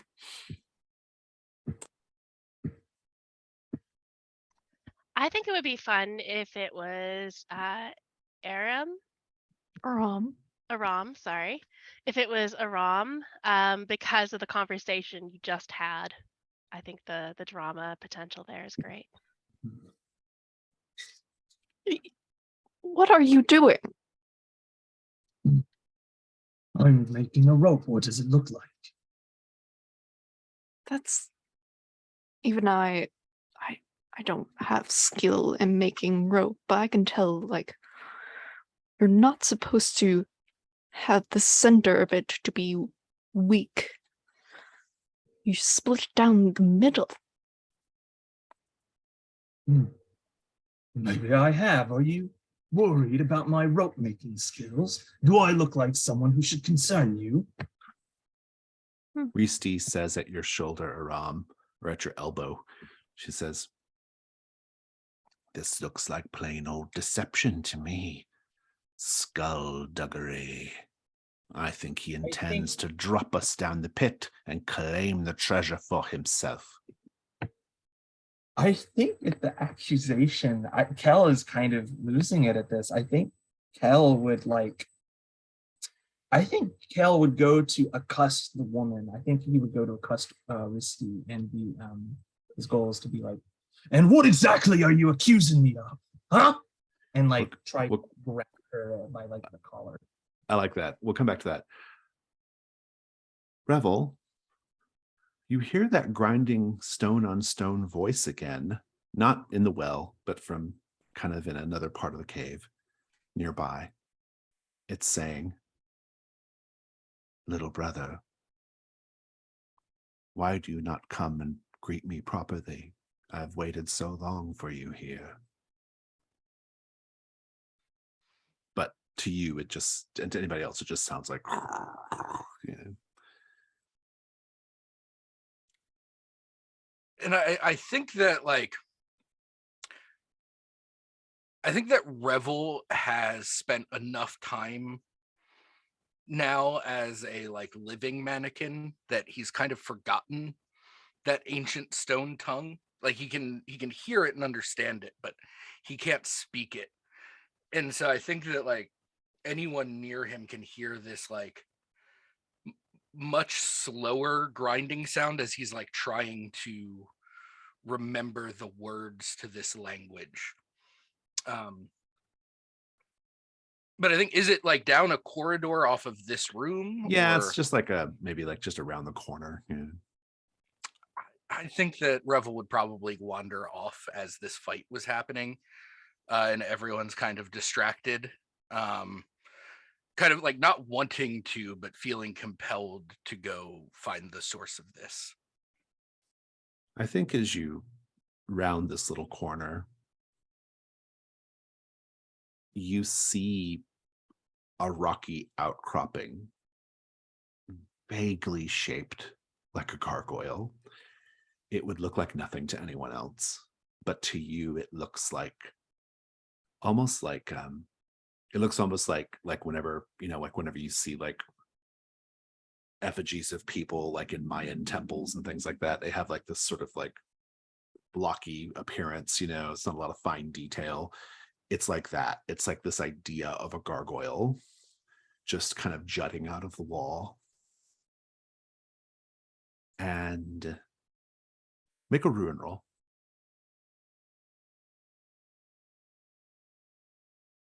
That's a 6. That's your conditions. That's your ruin going up, yes. So I owe you a condition. Let me take a look.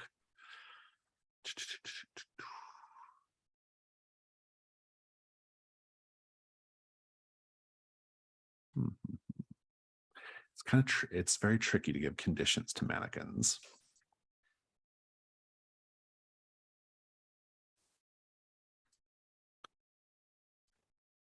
Oh. Your body is becoming hot. Like a hot stone. That's fair. A stone that you might like bake bread on, say.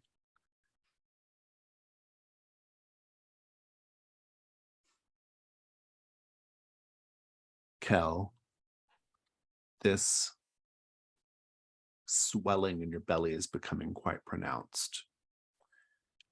And I think when you go to seize Risti,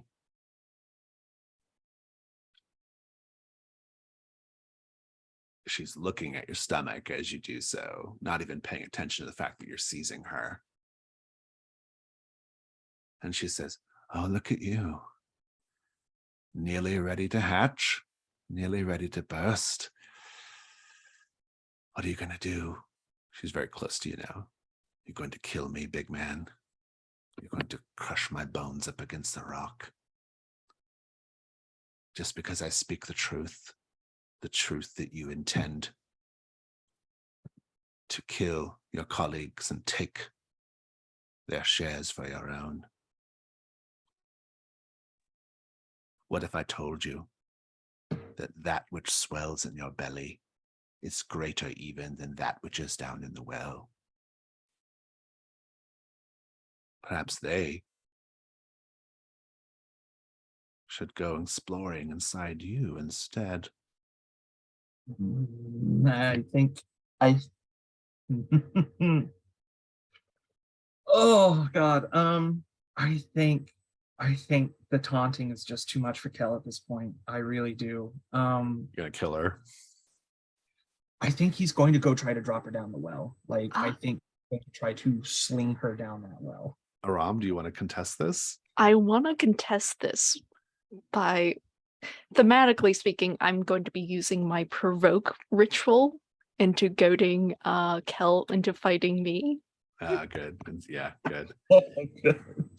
Let's do a contest roll. The stakes are pretty straightforward. Does Risti get thrown down the well or not? Let's read the rules to the contest roll. I think they're on the character keeper. Mm-hmm. It says, if you hover, when treasure hunters act against each other, compete, or want to inflict harm on each other, first agree what's at stake. We've done that. Now you grab one light die if your occupation or background gives you an advantage, meaning you have a relevant skill. Kell, you have strength, so I think that's probably fine.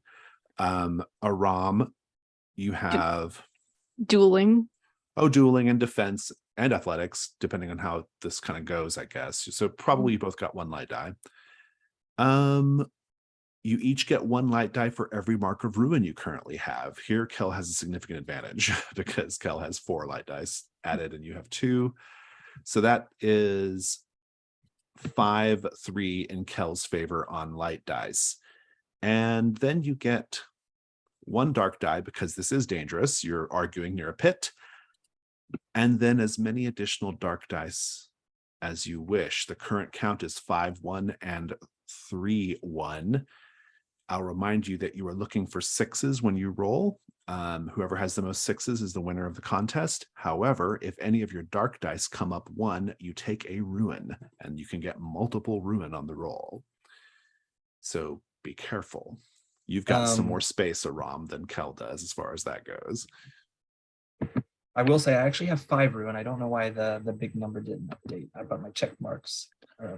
You should be at 4 because you did the reduction roll. So Oh, wait, I did do a reduction roll. You're right. yeah. It always goes down. It's just whether you get spotted or not.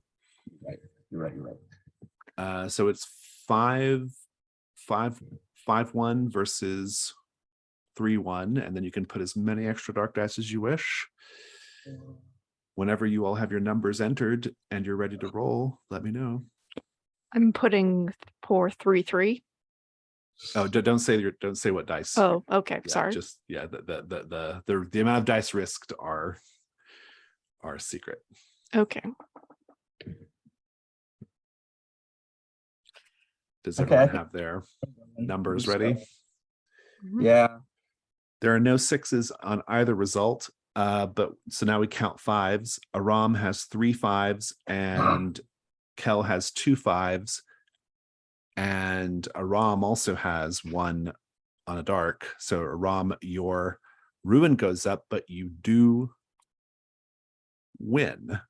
How Mhm. do you save Risti? I think I pull out my sword and I stand in front of the pit. Kell, your problem is with me. If you want to fight, so be it. And I think, quite frankly, Kell lunges at me and I think scratches me. I push Kell back. So Risti retreats away from the pit. Basso, maybe you're there. And she says, well, you have very much allied yourself with some mercurial types, wouldn't you say? Listen, it's not about being pals. It's about getting the job done. Yes, yes. And I think for the time being, I shall make myself scarce. An old woman has no need of treasure, though I do hope you will come and find me before you make the trek back to Kormoran's Wheel. Yeah, you stay here. We don't got to worry about you then. No, you don't have to worry about me. I'll just rest my bones right here, out of And sight. the treasure is all down there, or do we have elsewhere to go? That is what I led you here to find. That is what I know about. Mind the geese. Treat them, Pretty sure I can take a goose.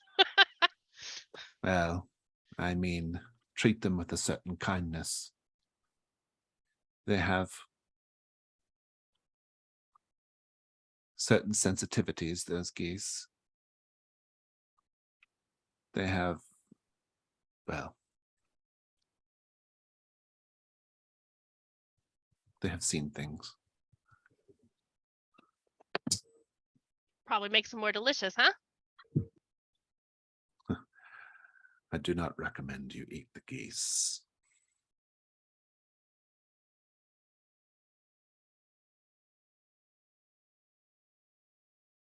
Baza's already like concocting goose recipes in her mind. Revel, you're here with this like strange rocky outcropping that looks vaguely like a gargoyle and speaking to you, and you're getting hot. Yeah. The gargoyle says, a new stone will be needed soon. A new stone to sit the oven. I have been there for so very long. Perhaps you could sit my place now.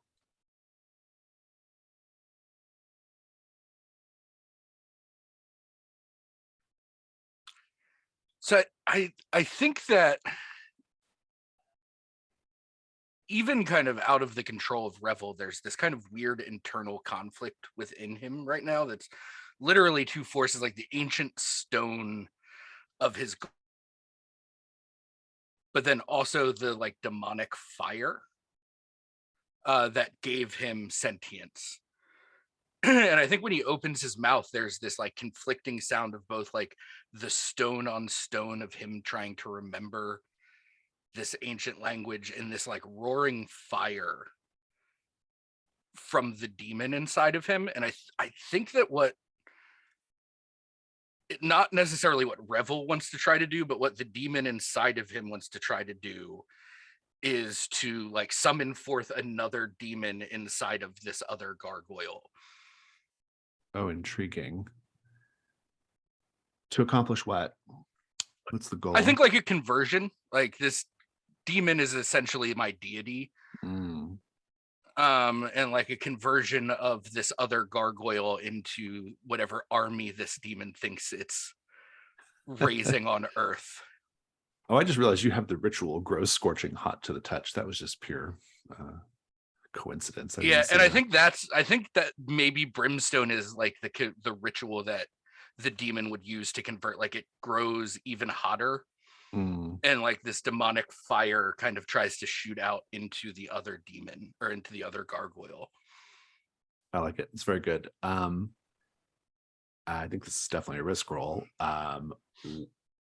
I think it's going to change the nature of the incursion quite a bit if you're successful. Yeah, this is really interesting. Okay. What could go wrong, gang? Any thoughts? The demon leaves Revel.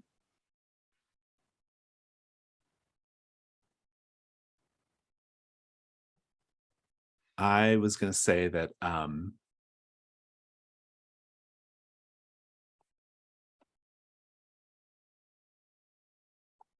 no, I don't have any thoughts apart from I like what Chaotic said.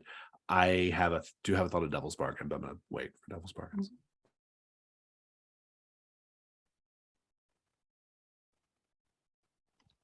I like chaotics as well.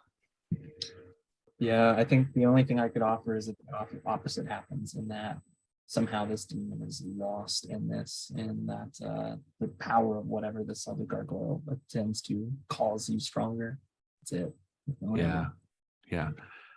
Let's talk dice. You have demons, you have that's probably enough. You've got one light die. My Devil's Bargain is that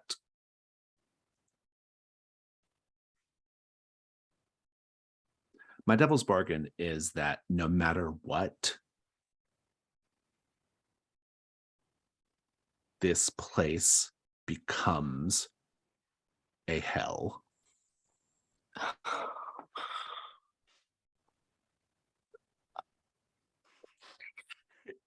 It's going to be hard to top that one. Okay, well, I'll give it my best shot. No matter what, it may not be sentient anymore, but this gargoyle fuses to you.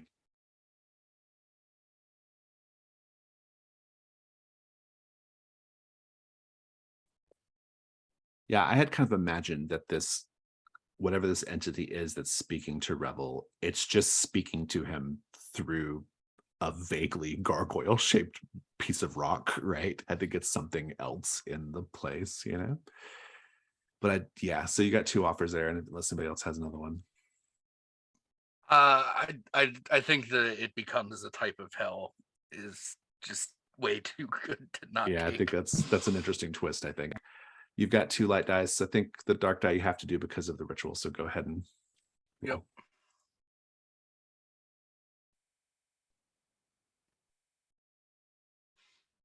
Is this your result? So that is a 5 dark.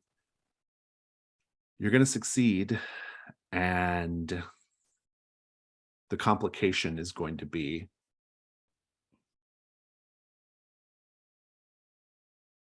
that Risti becomes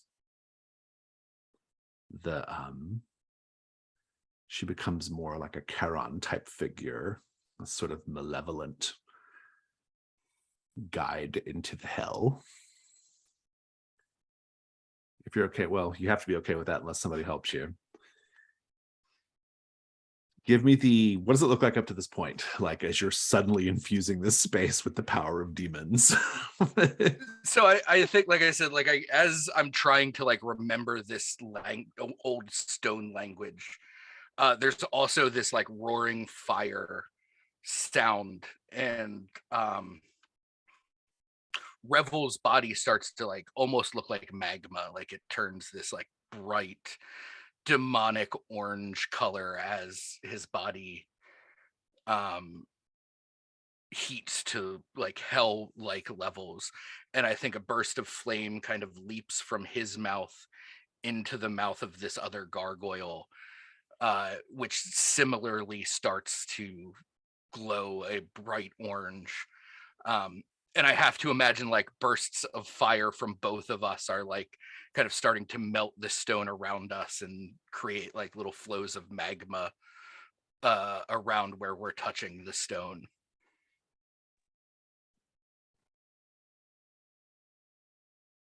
The geese throw up their long necks from down in the shaft, and they begin to cry out a terrible bleating honk. It is more of a wail than a honk. It is a discordant that rises up from the shaft. Everyone's vision becomes twisty and clouded.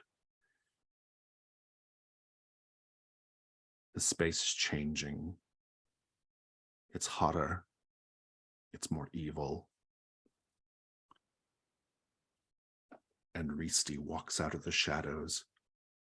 Her body is now draped in gold. Chains, trinkets, baubles. She has a cage of gold bands crossing her face.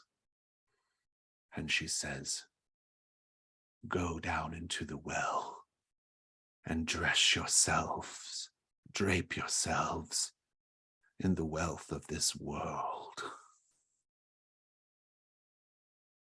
That concludes Ring 2 and our session. Let's do stars and wishes. Stars are things you enjoyed about the session. Wishes are things that you hope to see next time as we go to Ring 3, whatever the hell's going to happen in Ring 3. Take it away, whoever wants to go first. Holy shit. that ending, wow, huge star for all of that. That was just out of no. I kind of had this idea that Risti was leading us, this guy leading us into a horrible situation, but oh my god, not like that. That was amazing. I'm so excited to see what happens next. I love all of these characters. Blaine, I really love the Shale from Dragon Age Origins energy that Revel has. I'm a big fan of Dragon Age, clearly, for anyone that knows me.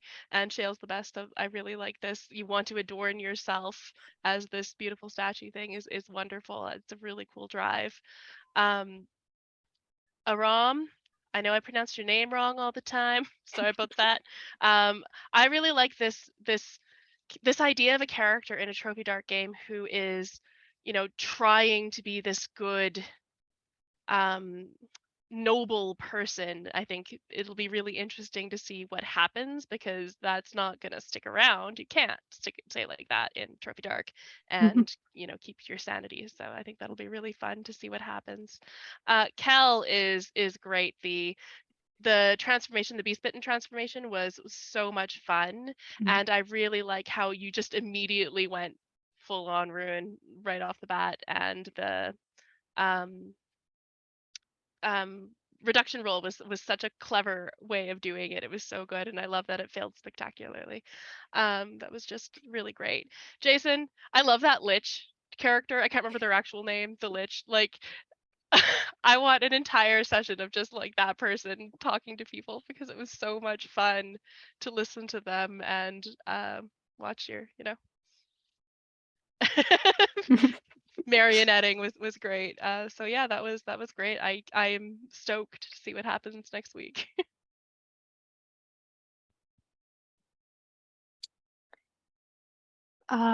I gotta give a star for just generally everyone's characters, especially like when taking like this idea of the incursion is meant to be like a fairy tale, and like no one is really making quote unquote fairy tale characters except for me, which is like Aram feels like, oh, like the knight going in and rescuing all the children, blah blah blah. That's not happening. But like we're going to hell.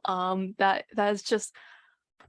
is perhaps the wildest risk roll I've ever seen, especially like this incursion. Like I've read it before because I've read Trophy Dark, but it always strikes me as a very wet incursion, where this is like turning up the heat quite literally. So like I have no idea what's going to happen next.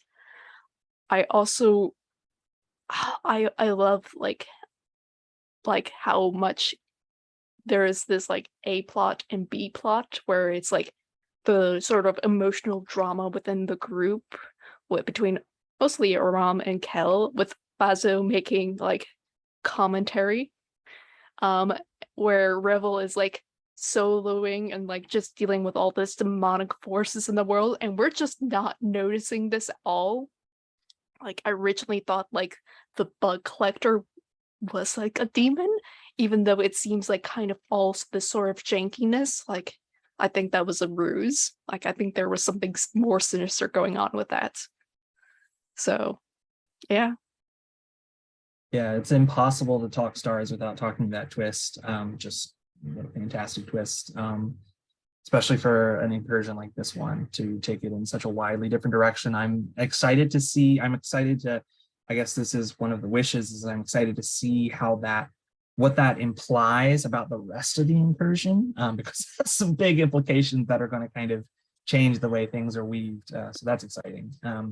Star 2, I'm so happy to be on the playing side of this. That as soon as the tension was ramped up, I have never felt the same kind of adrenaline rush from playing any other game of like, okay, I'm ready to go. Like we're literally about to scrap and there's nothing stopping me. And that kind of adrenaline rush, I think this game is really good at making. So to be on that side of it is fantastic. Thank you for making Risty so absolutely punchable. The fact that you have a quip, no matter what I say, is great. Thank you for pressing all the right buttons and all the wrong buttons at the same time. And also thanks for standing up to the bully, Aram. Bully's need stood up to, and I'm really happy how every single one of those rolls went. The fact that I failed the reduction roll, I love that, because yeah, Kell's losing his mind and people are noticing. I loved that. I loved failing, throwing her down the well, because we got this big standoff scene. I love that no matter what happens, a great story is being told. And I think it's just, this session has really kind of highlighted a lot of the greatest parts of the system. So that's great. Yeah, Star, well, I love that whole ending, and it's a wish as well. It's the same as Jason said. As the keeper, not keeper, we call them GMs in this game. As the GM, I'm very excited to see like how I have to reinterpret rings 3, 4, and 5 now, right? Like, how do I make it kind of like the same activities, but like this sort of strange hell now? Another star, I like the story a lot, because a thing I love is when women who are accused of being witches, which is kind of what was happening in this with Risty. I like it when they actually are. like it's the best when they do turn out to be witches, right? Like sometimes the village has a point, you know? And so it was kind of fun to see that. And because I was already kind of like hinting at her like kind of antagonism, but then like but clearly she was kind of implicating that she did do something to those kids, right? And she was kind of leading you into a thing. And now with this like demon thing, it becomes much more pronounced, like this sort of evil situation. And I like the idea of Risty as this kind of like gold draped herald of hell, you know, like that's just really fabulous. I loved all the various little shopping scenes. I thought those were great fun. You know, Basso kind of like kind of being tentative around the leather and kind of figuring out the little mystery of the leather shop. Vigrit's always fun. That's an old character of mine. It's in Trophy Loom, but it's a character that I go way back with. And yeah, just it was all really good. The basic like kind of tension between Aram and Kell was really terrific. And I love a contest role where it could just like go really south really fast, you know, and that tension is always fun. Yeah, so it was a great session. I'm very excited to see where it goes. Yeah, definitely a huge stars to Jason and Chaotic. That whole, all of the tension from like halfway through really to the end was fantastic, and just the leaning into it the two of you did was really great. And for me personally, it was fun playing like an orphaned character who has no conception of family, in this weird little family dynamic that's happening that like I essentially got to role play like trying to ignore because it made my character kind of deeply uncomfortable. And Stars Who Mended, the whole leather scene was so good, and I love the like at the end of it just being kind of okay with it and like, oh, there's a contract, like that makes it all fine. This is all consensual. Yeah, like it's a little weird, but like if they consented to it, then you know that's fine. I had a small star noted for Jason. The Walt Whitman reference from Risti was great. Your friend contains multitudes. But then a huge star for I did not anticipate that ending being where introducing a gargoyle like an hour ago is where the story was going to go. And letting me be weird with it, because I was feeling more of the conflict of like this like nature versus nurture kind of like I'm a gargoyle with a demon inside me, and letting me go weird with it at the end there. Yeah, and Wishes, I'm excited to see what happens. Everything changed so drastically in the last 15 minutes that other than just saying I'm excited to see what happens next, I don't think I have anything specific. I have one more star before we go. For the yoke ritual scene, that was really good. The cave-in scene, somebody said that already, but I just want to double star that. I really liked it a lot. Another wish. I'm very curious to see how some of the conditions resolve, like what is in Kell's belly. Is Basso going to just be like a bag of bones, ironically, at the end of this? So that'll be really fun. And I want to see if Aram gets one. So that would also be interesting. Yeah, like all I have is rattled and like some missing teeth. Yeah, exactly. So yeah, any other stars or wishes? Okay, well then I'm going to go ahead and stop the recording. Everyone wave goodbye. Goodbye.